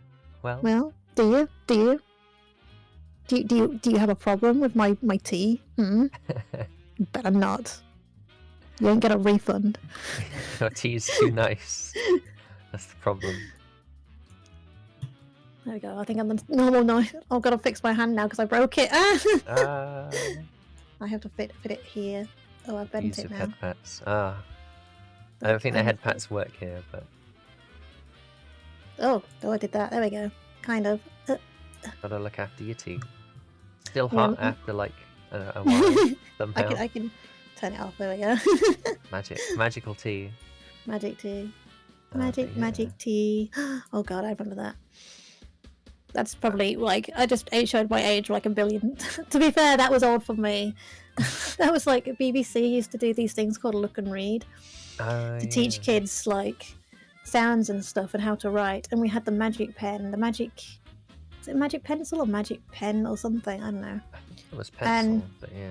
And it would like write them. But there was also like the magic E because the E at the end of a word made the A into an A or an I into an I, and it was all that. And I remember that. But we were watching it like when it would have been like the 90s. And Look and Read was like the 70s and 80s. I didn't know that until I only found out recently when I was looking at it on Wikipedia. I'm like, oh, this explains why the computer that we used was a BBC Acorn computer, like a BBC Micro. That was it. And I thought that was like the norm. No, that was very outdated. Oh no. But I love that computer. It's to be honest, if I could, I would buy a BBC microcomputer just to have, whether it's working or not. I just happily have one just for like nostalgia purposes. A nice centerpiece. Yeah, and have one of those dot matrix printers. So it's Oh no. Even that was like super dated, and I just remember it. It was so goddamn loud, and trying to get the paper into the little you had these like little pins, and you had to get the paper through from the holes on the side into those dots to get it to hold the paper in place, and then the paper would have little rip marks. It still makes me angry to this day. Did you have dot matrix as well, Globy? You're younger than me. How wait, okay, no, I'm thinking about it. You also came into the same area as me, so yeah, that's why. Our education system sucked around here. Yes. There's no money here. No, all the money goes to London. That's exactly. Money to London first, and then like all the little areas outside of it, and then it kind of whatever's left over goes like slightly further south, mostly, rather than north. Yeah. But... And then when it finally arrives up north, you're like, oh, you want a train? No. We've got £6.50 to give you for your whole bus service. We have a joke here because we have trains. So apparently. So like recently, I had to pick up. We picked up Globy from the train station, and honestly, I'm surprised it arrived. Oh. And I remember like checking like some of the ones afterwards, and a couple of them were like, yeah, it's coming, they'll go, it's delayed, it's cancelled. Like, Oh. it's become this thing where trains just get cancelled. Yeah, it's Like, like even living on the border of Wales, you can always tell which trains are going to Wales and which aren't by if they look like they're from the 80s or not. But like, I used to have jobs in London, more so when I lived like Birmingham way, because getting to London was very easy. But now that I'm much further away from London, the cost of travelling to London is a little bit pricey, to say the least. Oh. But I had a job down in London as a guest. This is before I was a VTuber. And I was like, hell yeah, let's do this. I'm gonna meet up with some of my old friends. I got to meet. That was the first time where I actually met face to face. Did you know gaming? Because I've been friends with them for a while. Oh. So I got to meet them face to face for the first time. And I got to my train station. I was like, yeah, okay, perfect. I'm here early. And then on the dot of the train arriving was this tiny little bus. And he was like, anyone for the train? I'm like, yes, but you're not a train. And so I was like, oh, when will you get to? Because I had a train to connect to. It's not straight to London. I had like a connection to get to. So I was like, well, how long will it take to get to this place? He was like, oh, probably about an hour and a half. And I'm like, but the train is like it's supposed to take 50 minutes. Yeah. So I was like, yeah, you know what? I'm getting a taxi. So I took a taxi to my next destination, and got to that train station. And I was just like, that's the norm here. Just praying that your train might arrive and not a bus. Yes. We also have like, because it's off-peak season around here at the minute. So there's less train services. Like Sunday, there's no trains at all. Oh. Just no trains. Oh no. Saturday, there's a fair few trains. But Sunday is like, not dead. I'm dead. Oh no. You go away on Saturday, you can't get home on Sunday. Exactly. It's like a few times I'm like, oh, I want to go to this place, but I don't feel like driving. I'll just take the train now. No, Don't take the banned. train. Not allowed. No. And they sometimes, there's also that opportunity where it might just get cancelled. So it's like, you're risking so much. You're like, are you sure? It's also not like the greatest. Like I found like a couple of times I'm like, man, do I drive to Globy or do I take the train? Because it's a boring drive, but it's only like, it's 30 minutes at most. But sometimes I'm just like, I just want to chill on a train or something and zone out. But on the train, it's nearly a freaking hour. Like, an hour, and it costs more than what it costs in fuel. I'll take the car. Yeah, for some reason our trains are really expensive. Yeah, I swear they've just... Like, I don't even know what's happened. I know some companies have bought various train services out now, and because isn't it all privatized as well? Yeah, that's the main problem. problem. Part Ugh. is Virgin trains and their prices not great. I remember when I was in. It's almost as like they're private. Yes, they privatized it. Yes. Oh dear. Trust us yeah, to. But, I remember. So, from when I used to work in London, when I first started at, I'll say certain London events in London, I had to take a train from a certain Yorkshire city down to London. And the trains there, they were the kinds where you had to, if you're getting off the train, you had to wind the window down and put your arm out and then unlock the door from that way. Oh yeah, I've been on those. Yeah, which is wild.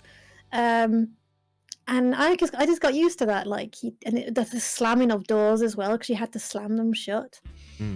and you'd have an operator going around and checking all the doors, slamming them. It's like it was a normal thing.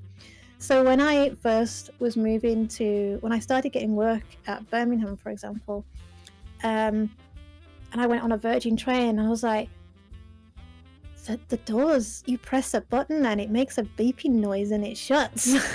Whoa! Future is here.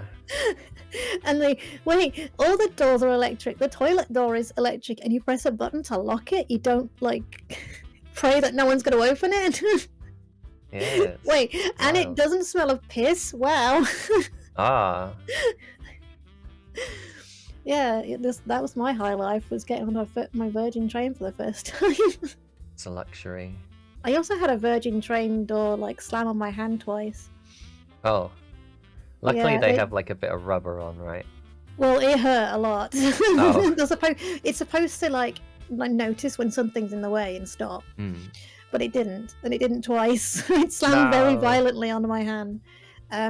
So when I got to Birmingham New Street, they rushed me to like the first aid area of the station, and they were like, they stuck like a bag of frozen peas, which apparently you have just lying around.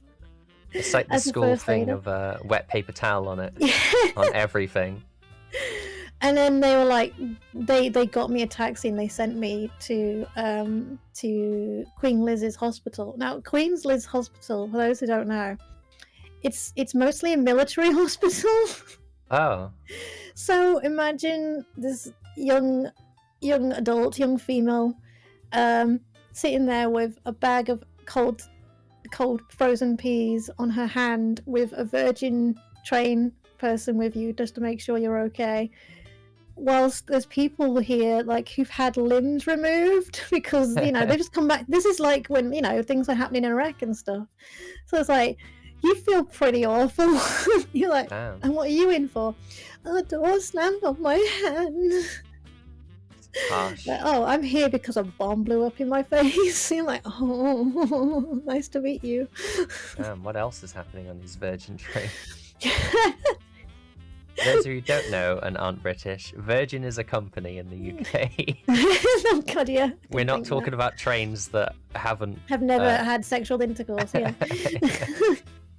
I've got Virgin Internet. I like telling Americans that. Virgin Media. Oh, this sounds crazy for people who have Virgin, because I know people who have Virgin Media absolutely hate Virgin Media, but I miss Virgin Media. I feel like it all depends on where you are, because like in my area, Virgin Media is king. No other company can match it. Well, in some areas it's like pretty much the only one to get for like cable internet. Like otherwise it's like BT or Sky, and no, I had Sky. No, never again. I have PlusNet at the moment purely because I was with BT, and now PlusNet is owned by BT. just to confuse things. And I saw they were offering me an okay deal for speed, but I went over to PlusNet, who I knew was owned by BT, and they had like double the speed for the same price as what BT were offering. Oh. So I rung up BT and said, hey, can I just have, like, could you offer me this? Because, this is what PlusNet's offering me. And the lady on the phone said, no, we can't. And I was like, well, I guess I'm leaving you then. She was like, well, you do realise that we own PlusNet. And I was like, that's the thing. Yeah. Why can't you offer me this? And she was like, well, bye. And she hung up. Oh, well. I was like, well, I guess I'm going with PlusNet then. Might as well. Yeah. So that's how I ended up with PlusNet. Yeah. And it's still not the great, like compared to speeds like Virgin offer. It's okay? Question mark. I get like 70, 75 megabits around there. It's not bad considering where I am. Like in the middle of freaking nowhere. We've just had fiber optic actually installed in my town, but I'm still on ADSL. Shockingly enough. Yeah, I use phone lines for my internet. Oh, yeah. I'm Stone Age. Ah, you haven't quite got the turning on the internet and it goes bub bub bub bub bub boo boo. Dial-up internet. Oh god. Don't answer the phone. I'm downloading a file. Oh my god. I used to use like, oh god. This is gonna age me, and I bet like maybe Globy will know. I don't know if anyone else will know. I used to have a program called Napster. Ah, yeah. Ah, yeah. And I downloaded anime on that all the time. That's how I got into anime, actually. I watched Sailor Moon before it was dubbed. Oh shit. I watched Cardcaptor Sakura, Chobits way before it was dubbed. What else? Oh, I was never really into Mega Man until I watched Rockman.exe Battle Network, as it was known for us. It was Mega Man Battle Network for us. And then I got into the Battle Network games. But I that's how I got into Mega Man. Thank you, Napster, for that. Did you ever end up with a virus? Oh god, yes, billions. We had a family computer, which my dad at the time worked from home, and so we ended up getting 2 phone lines put in. So one was for the home, and one was for the internet and his business. And it was, yeah, I should not have downloaded, because he doesn't really think back then, especially when you're very young. You're just like, oh, this says it's this anime, it'll be fine. No, it's not. Oh, hello, no. Battle Chain, how you doing? Hello. And hello, Ben. An interesting time for the internet, wild and free. And that was back when I remember Yahoo Chat. Oh, man. That was, oh my god, that was an experience. The amount of people that would message you with ASL. Oh, yeah. ASL. You'd be like, oh, 15 female UK, and they're like, oh my god, me too. Wanna meet up? Like, oh. And you're like, I'm not that dumb. Yeah. But back then, like, people honestly believed, like, people meant what they were. Like, they were 15 female and lived in the same country and state or county that you lived in. And there was no understanding that you shouldn't give out personal information, like your age and what your location and stuff. Especially back then. Yeah, because, well, the internet was still a new thing. Like, adults haven't caught up yet. No, and now, like, internet safety is taught in pretty much every school. Like, I've spoken to Big Small about stuff, and the things he knows, I'm like, man, I wish I knew at your age the stuff that you know. Wait, you're not using NordVPN? Oh god, if NordVPN existed back then. Well, back then, VPNs on a dial-up were free. internet. Oh god, yeah. They were. It was up until people realized you could use it for Netflix that they started charging for them. Yeah. Oh man, I do remember that actually. I remember being a friend telling them, "Oh, just get this VPN," and like, I can't find any. It's like, and then I tried to look. It's like, oh, everyone just charges for them now. Oh my god, yeah. I forgot that they used to be free and just like accessible. Yeah. Wow. Mind blown. I think there are some browsers that offer them for free as well, but oh. Yeah. Well, I used to have like a whole setup at my house a few years back that allowed me to do it. But now it's like, you know, if you have your own VPN, you have to actually have some kind of, I don't know, brain cells to figure out how to set it up, and I did not. I just lived with someone who used to work for IBM, and they knew how to make one. So that helps. All that useful stuff. Yeah, I don't. Me know how to press button, turn computer on, computer go bing, and it connect to internet, and then I pretend to be anime girl online. There you go. It's much better than in the past of turning on a computer, waiting half an hour to load up, And then you'd have to connect it to the internet, which was another like few minutes. Yeah. Streams were like could not be handled back then. Oh my god, I can't imagine like Twitch existing in the 90s. It would just be 1080, no, not even 1080p. 1080p. I don't know, it would be so it would just be pixel. Oh my god, I just remembered. Did you ever go on a website? It still exists now. Newgrounds. Oh yeah. Hell yeah! I spent way too much time on that website. Flash games, so many flash games, flash animations. That's how I like watch some stuff from like Rubber Ninja, from Ross O'Donovan. I didn't even realize because I started watching like Game Grumps a few years ago, and I was like, wait, he's that guy.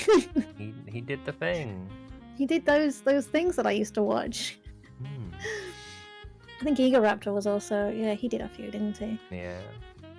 That's just, it's kind of wild.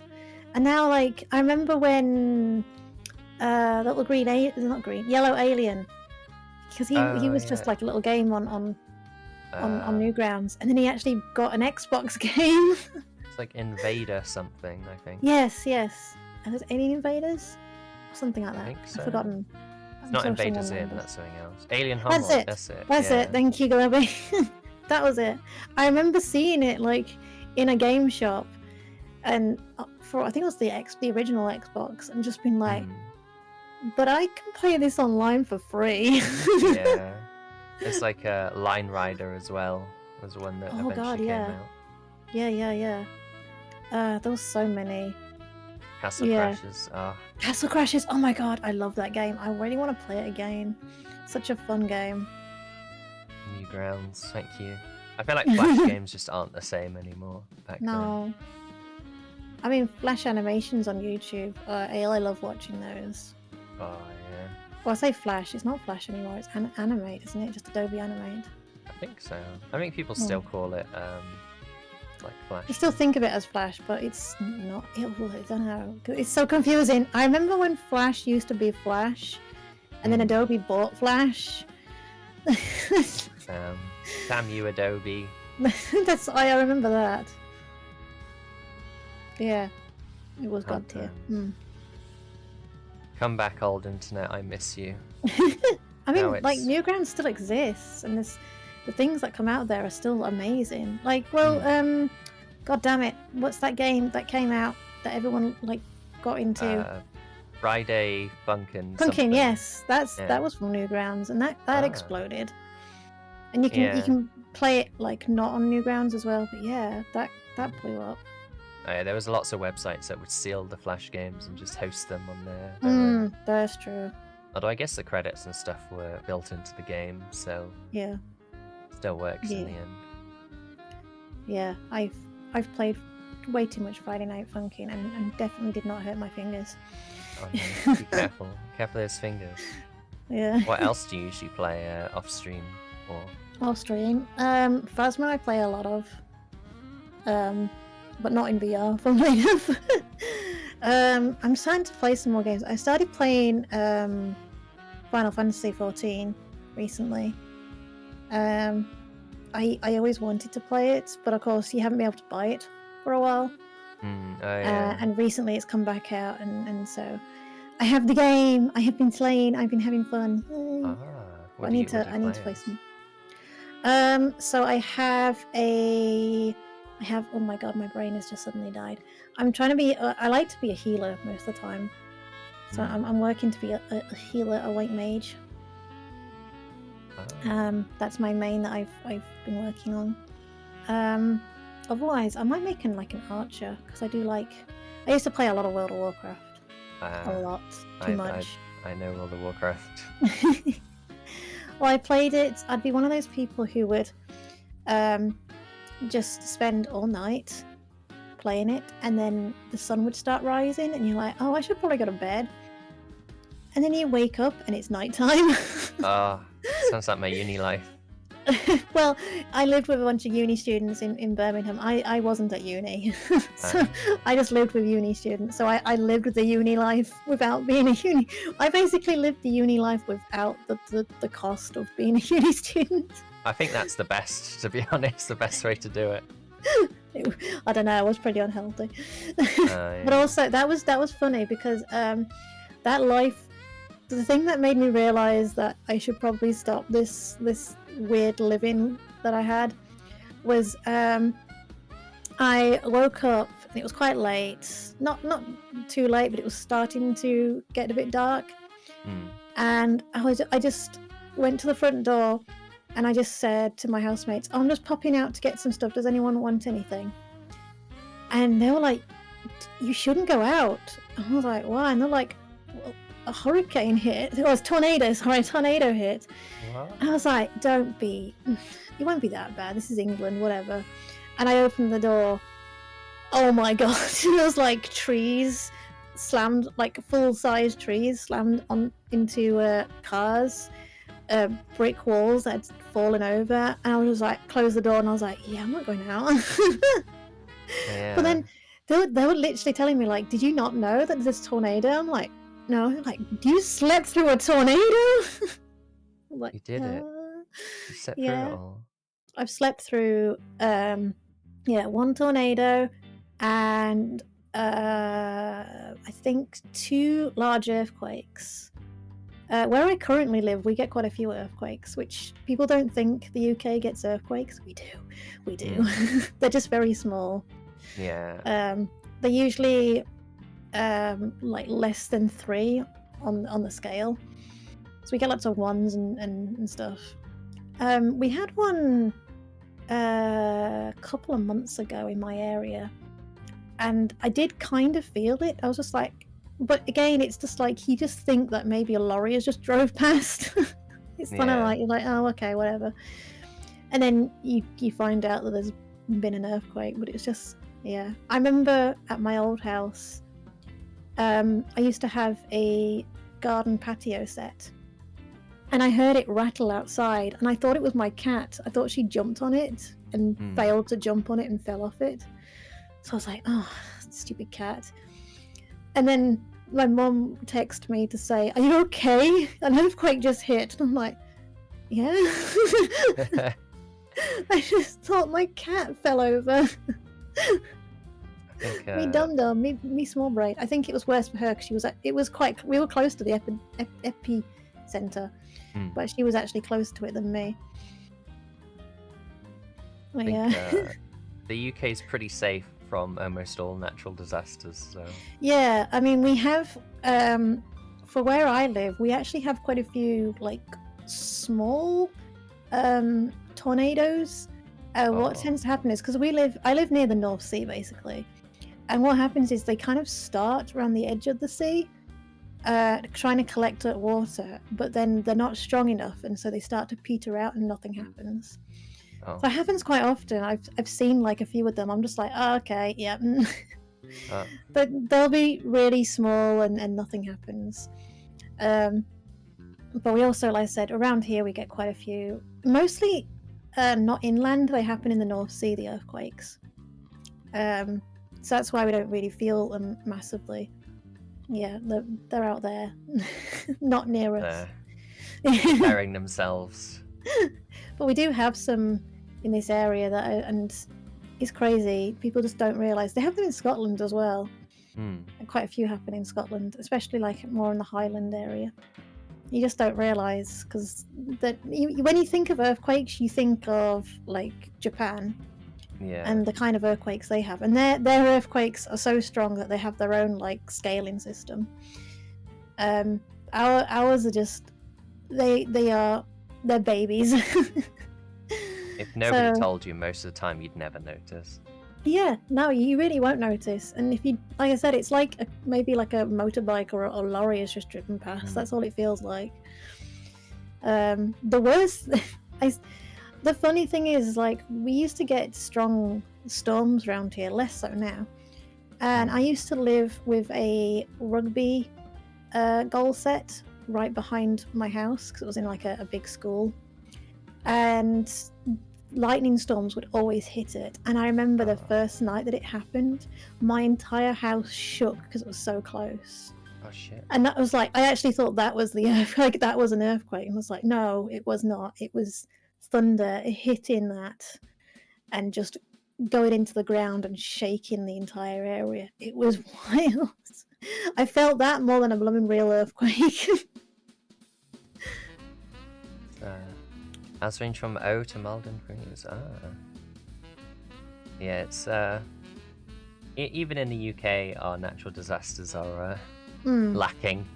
Yeah. So, I think the worst we get is like a flood, but that's also depending on we what get area floods you're in. pretty around where I live. We used to get floods a lot. My town can be flooded. It had a flood a couple of years ago.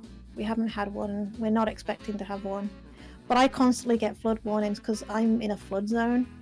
But all that happens is, because I live by the sea, what happens is we have heavy rain.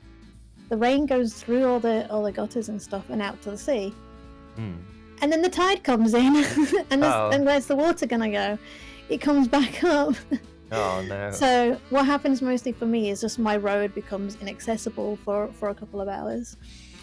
So, but I've never had it to the point where it's like at my front door. It's just like a giant puddle that, you know, a car could probably drive through it. But that's about it, really. It's never been too serious. There have been points where, like, my smallest human school has had to close part of its playground because it's just purely flooded. Oh no! Just give them some boats. Let them go out. Like at first, you're just like, oh, it can't be that bad. And then I go pick up my kids and like, oh no, this is like to my knees. Oh no! I did not. My wellies do not go that high. Gonna need some bigger wellies. Like need a bigger welly. Welly pants. Need some of those ones that like fishermen have. Yeah. Like go all the way up your thigh, kind of thing. Oh, thigh high wellies.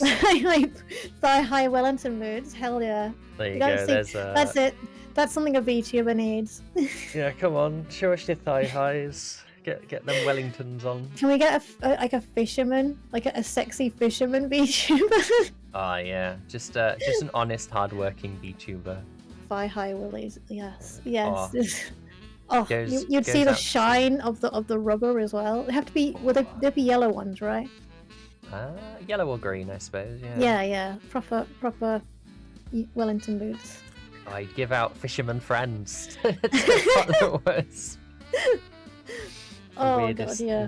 I don't know if you can even call them sweets, but yeah. And well, they're just like, are they like breath mint kind of things? I remember trying one and thinking it just like opened my nose, my ears, and my soul.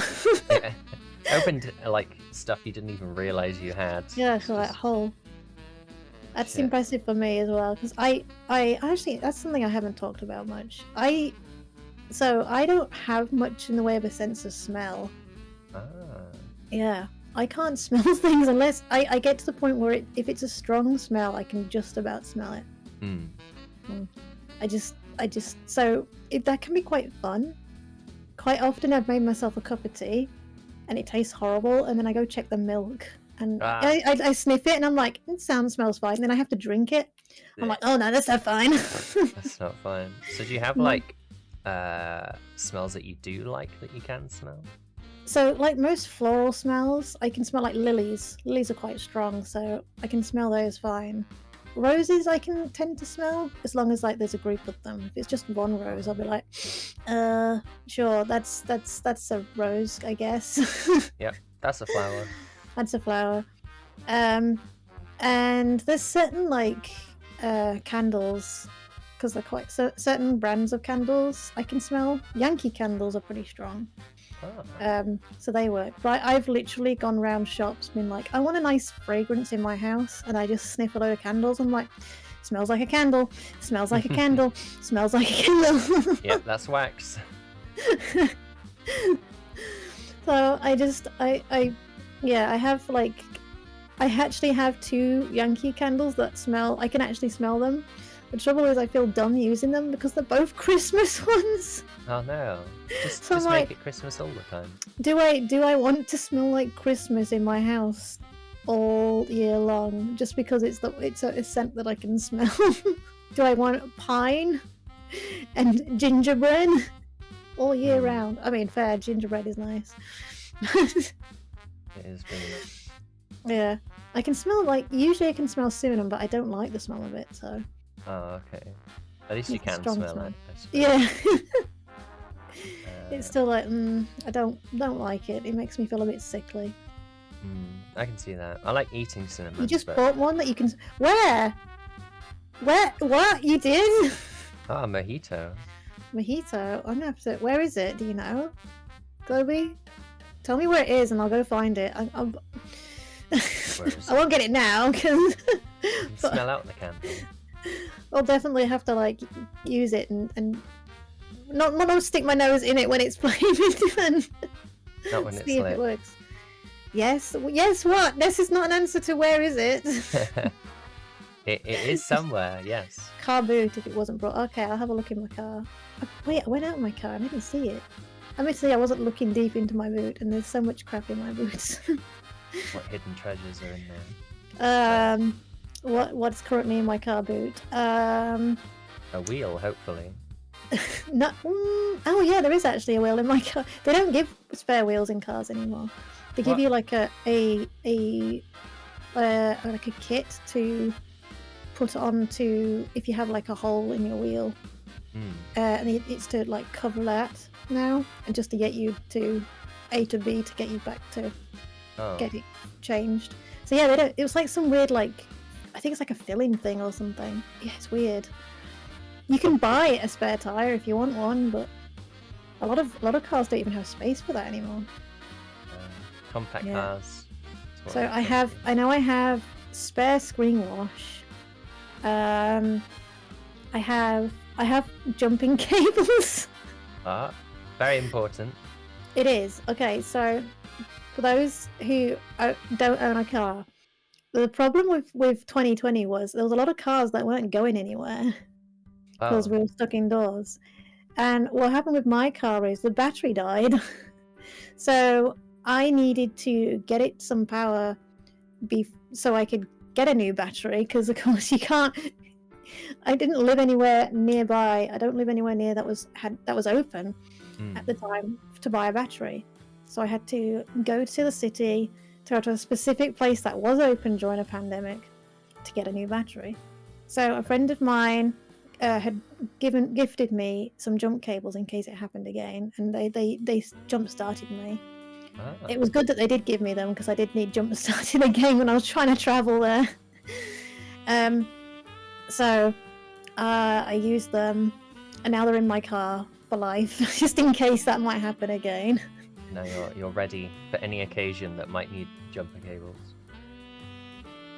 But yeah, I have jump cables, screen wash. Probably. Oh my god! I saw earlier. Wait, is that in the front of my car or in the back of my car? I'm fairly sure I have freaking arcade machine tickets in my boot still. You not traded them in? Well, I have this weird thing where I know I can just trade them into the machine, and you get a little a little receipt, and you can come back later. But for some reason, I like to just keep the tickets.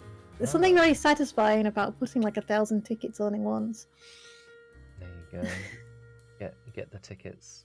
The joy of DID. What do you mean? Wait, you mean? Wait, what? This is it. Definitely the joy of DID. Obviously, something happened, and I do not remember. Is it because? Wait, did you take Ruby to buy a? This is very weird. Did you take her to buy a candle? Candle. Uh-oh. That's very romantic. Oh. What's going on? Turnip asks, have you ever thought about gabagool? Gabagool? So gabagool is a type of dried Italian meat. Oh! No.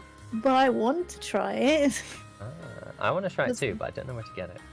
No. No. I've tried, like, since we got a new, like, Lidl here, I've tried so many different, like, meats and sausages and stuff that I would never have tried before. I have to be careful with some things because I can't have anything spicy. My body just will just reject it, basically. Oh no. I just end up very, very ill.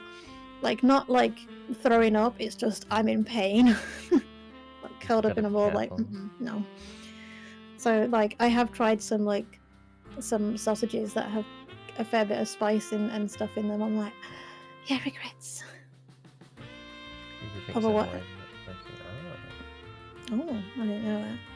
This is also so I have with dissociative identity disorder, it's like the only way to put it simply is it's like having a group of people that live in one body. That's probably the easiest way to put it. So, like, Ruby is one of my alters. She's like the protector. She often comes out when, like, I'm struggling with stuff. If there's anything, like, traumatic that's going on that might cause us to feel unsafe or unprotected, she's the one that deals with it. Like, last night for me, there was some drunk people outside my house. I can't deal with that. So she just hung around for a bit. So I just was like, no, I can't deal. But yeah, fun stuff. It's great when you're British and you have like 10 pubs just around the corner from your house, and you're like, yay. Yeah. And it's a Friday night. Do you feel it affects your streaming much while you're streaming? It hasn't. I've never had so far. Well, I guess I had a forced one on a stream, but I've never had an accidental switch on a stream, mostly because none of my alters have felt comfortable with that to happen. They're actually don't want to be watched by like 100 people, so they tend to keep out of the way. They're like, no, that's not my. But there are certain things I have to be careful of. Certain types of like shops I can't look at, which would be fine, but I also have, so you can actually have, alters can be anything, including younger, so you can have, they tend to be known as littles, so you can have alters that consider themselves as children, and they act like children, and they do things like a child, so that's a big problem. Like, if you're just walking around and you, like, I know somebody who has DID, and they said they can't walk past a toy shop because that can actually often trigger one of their little ones to come out. And imagine just going out for a shop and you suddenly allow a 10-year-old or a 5-year-old to just be on their own freedom and just, you know, they might just go out into a shop and buy like £200 worth of toys, and you have no control because you're not there. You've gone. You've left the building. That child is now in charge of the body, but the body also looks like whatever. Like, maybe it looks like a 20-year-old because that's what the host body is. Yeah. And so nobody questions the fact that there's this 5-year-old running around with a credit card. Yeah. So I guess it might... once you know your area better, you know, like, where to stay away from. Yeah. I've had a few times where I'm like in a new place, and I tend to make sure I'm with somebody who knows of my condition and let them kind of know like what to look out for in advance for me, just in case. And sometimes, like, I've been to a place that I haven't been to in a long time and I forget. So I've had that as well, and then they're like, look over there, while you just walk past this, you know, this certain like place. Just, you don't want to look at that. Yeah, I guess if it's crowded, you could go to the other side of the street and stuff as well. Is there like any early signs before it happens? It depends. Like, sometimes a switch can like happen very quickly. Other times, like, I can feel it happening, and it's like, oh, for me at least, how do I describe it? It's like I get very, very tired, and I don't. I can actually almost imagine a game that's in first person, but there's a button to make it third person, and it sort of zooms from the eyes outwards to the back of the head. It's like that. You can feel yourself slowly coming out of the body, and you're suddenly seeing things like at a different perspective, and it feels like you're floating as well. That's when that happens. When I recognize that's happening, it can be very weird, because then I tend to fall back into place, and that's a very weird experience. You are literally like floating behind the body, and then you're like, "Oh no, I want to be there, please." So those can be early signs before it happens, and then I'm like, I need to get somewhere safe, and I can't stop it from happening. It's gonna happen at some point. Sometimes a switch could take hours. Sometimes it just takes a couple of minutes. I said sometimes it's just like almost instantaneous, like it just happens. Yeah, I've had ones like a few nights ago. We had switches just in it on and off, not just constant. Like I don't know how many switches. You kind of lose count because it also tires you out and you lose track of time. But that happened, and I got to the point where I was just so exhausted that Ruby just took over, and she was just like, "Yeah, I'm also tired, but not as bad as you." So yeah, that can be a problem. Is there no way you can like force yourself back? We have our own like triggers, which we don't really let people, unless it's somebody that we really like trust. We tend to like keep that information close to us because it's usually quite personal. The other reason is we have had people abuse our triggers before, which is not very nice. Like, you really shouldn't use someone's triggers. Like in past times, we've had it where somebody's like, "Oh, I want to talk to Ruby, not you," and so they will just like use one of her triggers to bring her front, and it's really not nice because they have no idea. Ruby could be resting. She could be busy doing something because she has her jobs. She often like protects some of the littles when she's not front, so it's not right to do that. It would be kind of like just forcing. If I like forced you to go somewhere that you didn't want to go, like you are gonna go to Anne Summers whether you like it or not. Oh, I'm not wearing my fancy dress. It's like that, you know. You don't want to go there, but you're being forced to go there, and you have no choice whether you like it or not. That's the only way I can think of it, is like, yeah, being forced to do something you don't want to do. Is it something you've had all your life, or is it like a more adult thing? DID kind of is I don't know if I want to use the word creative, but it happens at a very young age, and it's usually through a persistent trauma happening when you're, I think it's like between the ages of, I think it's 6 to 10, they believe. I mean, there's still research being done on this. It can be like quite nasty stuff, or it could just be like something medical, like having a needle. You know, maybe you've had a lot of medical examinations when you're young, and you just associate that in a certain way.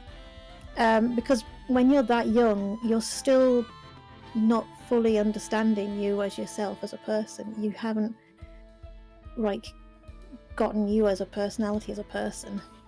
And so what happens is you kind of create and crack into multiples. Oh yeah, it's to me, even I'm trying to fully understand it myself. When I read about it, I'm like, whoa. Like the science behind it's amazing. Yeah. But yeah, it's all to do with trauma, sadly. So basically, something bad happened to us when we were very young. So that's what creates it. Well, hopefully it gets a lot more studied into it. Yeah, We there's can there's understand there's it more. studies. There is constant studying on it, and they're getting better at it. Because like before, it used to be called multiple personality disorder. I think that's what it's mostly known as. Yeah, but they changed it because they realized that the alters aren't just like a personality. They're not like a one singular persona. Like they're not the happy one, the sad one. They are people. they are their own people, just like any other person. Well, they're not like an anime character where we are literally just one thing. Funnily enough. So yeah, they changed it to identity disorder, multiple identity disorder. Well, yeah, dissociative identity. I was mixing up both of them there. But yeah, so they changed the name. That was only a few years ago, I believe. A couple, like 5-6 years ago, I think. They're fairly recent then, especially like medical stuff takes ages for it to affect the I mean, public. we didn't get picked up until a couple of years ago. And then we've had the issues of when we moved to a completely different area. When we went to our new doctor here, he looked at our records because I came in to get some stuff sorted. And we're like, oh no, I think this doctor from this place is totally wrong. I think it's just your depression. Here, have some pills. I'm like, it's not depression. I do have depression, but it's not that's causing it. So, and we fought for a while, and it's been a struggle trying to, like, for the last few years, to the point it's just like, I know what I'm doing. I had the help at one stage, and I know what I'm doing. I get on pretty well. I'm pretty sound. I'm in no danger. So I survive pretty reasonably well. You seem to be doing pretty good from what I've seen. I do pretty all right. Yeah, I think we'll start wrapping up the stream soon. But before we do, if anyone in chat has any quick questions, let me know. And I need to ask you the question I ask everyone. Well, there's a lot of questions I ask everyone. The main one that one of my mods likes is, I joined at the end of it. Yeah, unfortunately, Bear, it's been 2.5 hours, which I just noticed like a minute ago. Wow. It's flown by. But yeah, if you had to go to I'll get to that one in a sec. If you had to go to a desert island and you were only allowed to take one games console with you, games console, not PC. Oh my god! Yeah, I was just gonna say mobile phone, but now you said games console. Yeah, assuming you had the electricity and like monitors and stuff. Oh, that's a tricky one. Now, I grew up with. I know this is gonna age me. I grew up with the Master System too, and I loved that thing. I loved the Mega Drive. Loved those both. I was a Sega fan. We were Sega fan. But and I really liked the Dreamcast, but it was like kind of before it was too advanced for its time. I think was the problem with the Dreamcast. It was doing things. They had a modem built in, for crying out loud. Like that's wild back in that time. Like no, like it was the first one with online as well, I think. Yeah, it was. I think it would be the GameCube because like one, you can carry it around, and I liked that. It was so cute and small. Two, there's so many games I loved. Yeah, I loved so many games. I had a PlayStation, like a PlayStation 1, but honestly, I played that Game Gear so much. Like some people would probably say like N64, but I only played N64 for Pokemon Snap and sometimes Stadium. But no, GameCube, I loved Mario Sunshine. I don't care what people say, Mario Sunshine was good. I played Melee a lot. Oh god, There's so many games. Luigi's Mansion. I never would have played like a scary game, but whilst it's scary, it's not. It was like kind of baby's first horror. There was I freaking loved the GameCube. Yeah, it has to be the GameCube. Evil Sunshine, shut up. I think you're the first one to say GameCube, and I approve of that. What do other people say normally? Mostly Switch, or they try to say PC, but... that is actually clever. Switch is very good, but I guess it's nostalgia. I'm thinking of nostalgia. Yeah, well, if you're going to be on an island, I suppose you would get the whole games library as well. So I hope so, yeah. Otherwise I'd be screwed. I think some of the questions we had was, what's your favourite dinosaur? The Hasher Brown variety. Good choice, good choice. I approve of that dinosaur.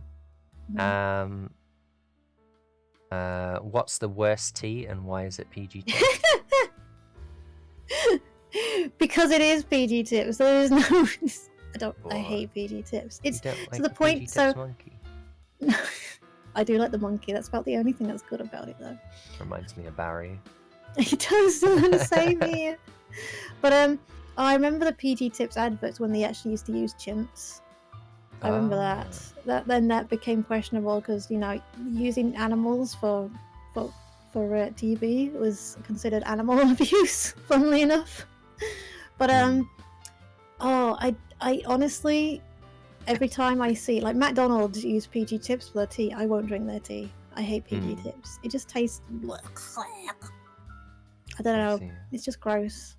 I'll have to see Twiggy's opinion on PG tips. I think she's Yorkshire tea is the best. There's a reason why it's the tea that is given to the royal family. It used to be Twinings, but now it's Yorkshire tea. PG tips is bad. Yes. There we go. Everybody knows. We've done it. But yeah.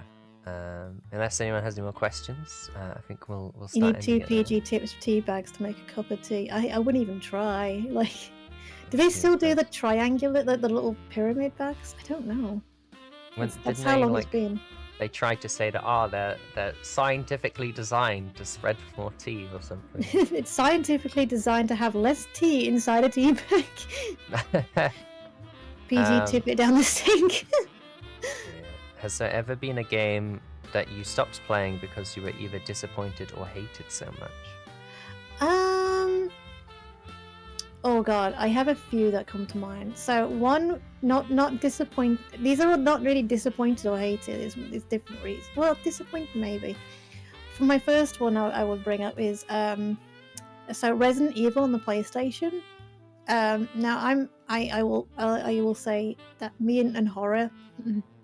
Not good.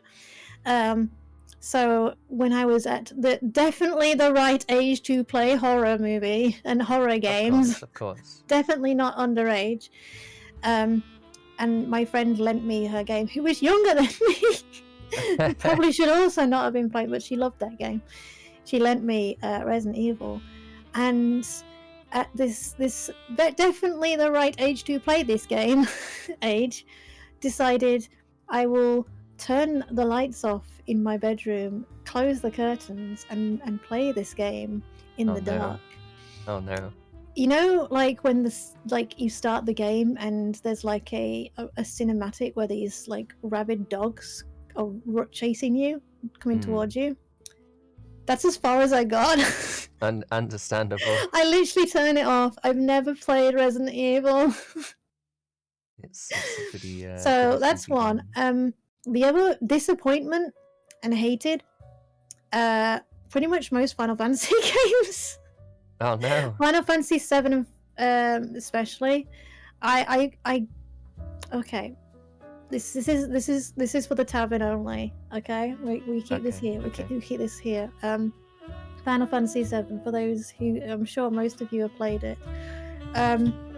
Like there's you get off the train, whatever, blah blah blah, stuff happens, you're going through this place, and then you get to this boss, quote boss, mini boss. It's like a spider, right? Yeah, the big spider thing. Yeah. I never got past that. Oh. Because of scary or because of Because I wasn't reading. Oh, It literally okay. tells you what to do, and I was like, why is this not working? Why am I dying? Oh no. So yeah, I didn't like that. I played Final Fantasy VIII a lot more. However, I then moved. Admittedly, I was playing Final Fantasy VIII when it was definitely outdated by then. So I was moving to uni at the time, and I picked it back up. And it had been like 2 months, and I was at this train station, and I was like, I don't remember anything. And that's made me realize, like, I just cannot meld with Final Fantasy because they're such long games with so many freaking discs.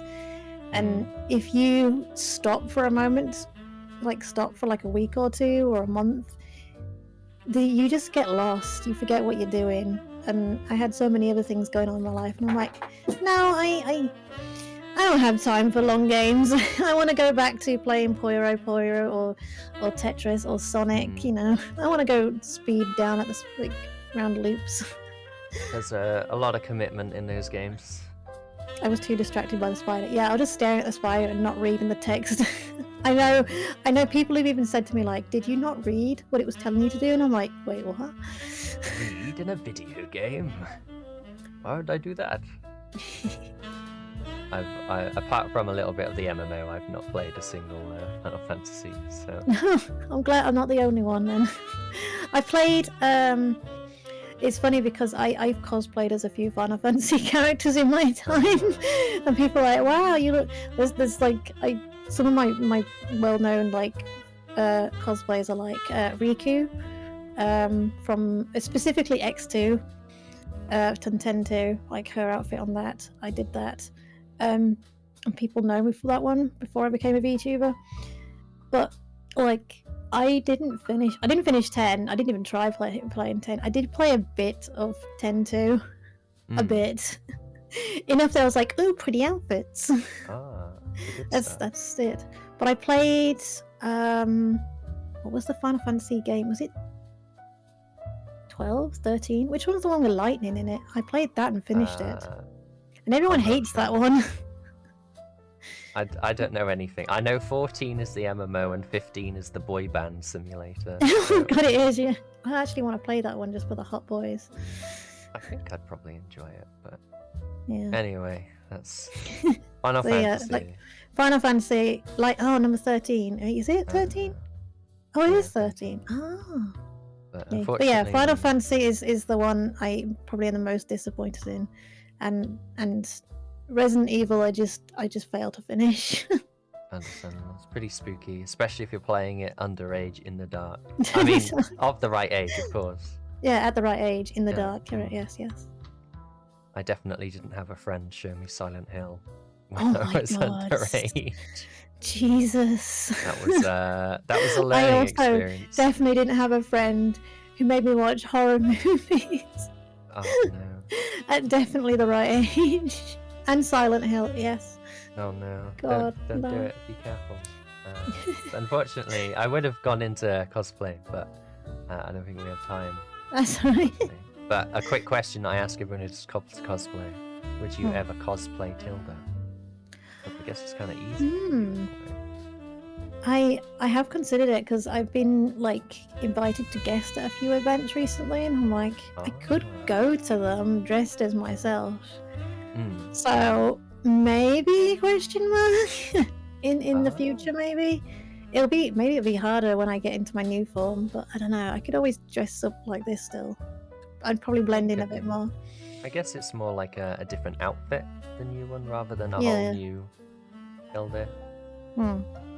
I got invited to an event and they wanted me to cosplay my character, but there's no way I'm going to be able to get this much chainmail. It's way too much. Too many details. But yeah, are you ready for the final question? Or the final big question? Okay. Who would you like to raid? Who would I like to raid? Oh, let's see who's online. Let me have a look. I always call it the final question, but it never actually is the final question.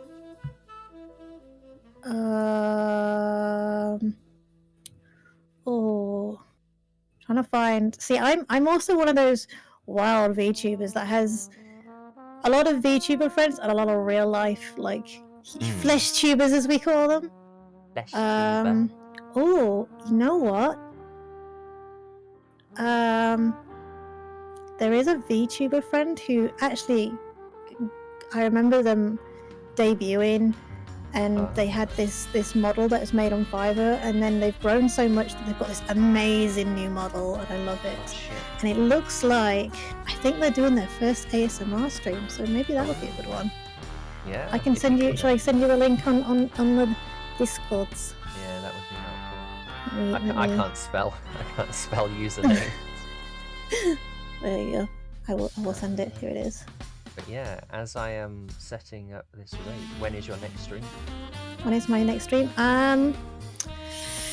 Oh, I don't know. I might stream tomorrow. I don't know. There's some stuff going on tomorrow, but I guess if people want to find out, they can follow me on Twitch and get a notification, or you can find me on Twitter, Discord, and they always put out tweets and messages when I go next live, as I don't know how to schedule these days. But maybe tomorrow, maybe not. I don't know. I have to think. There's stuff going on, so I need to think.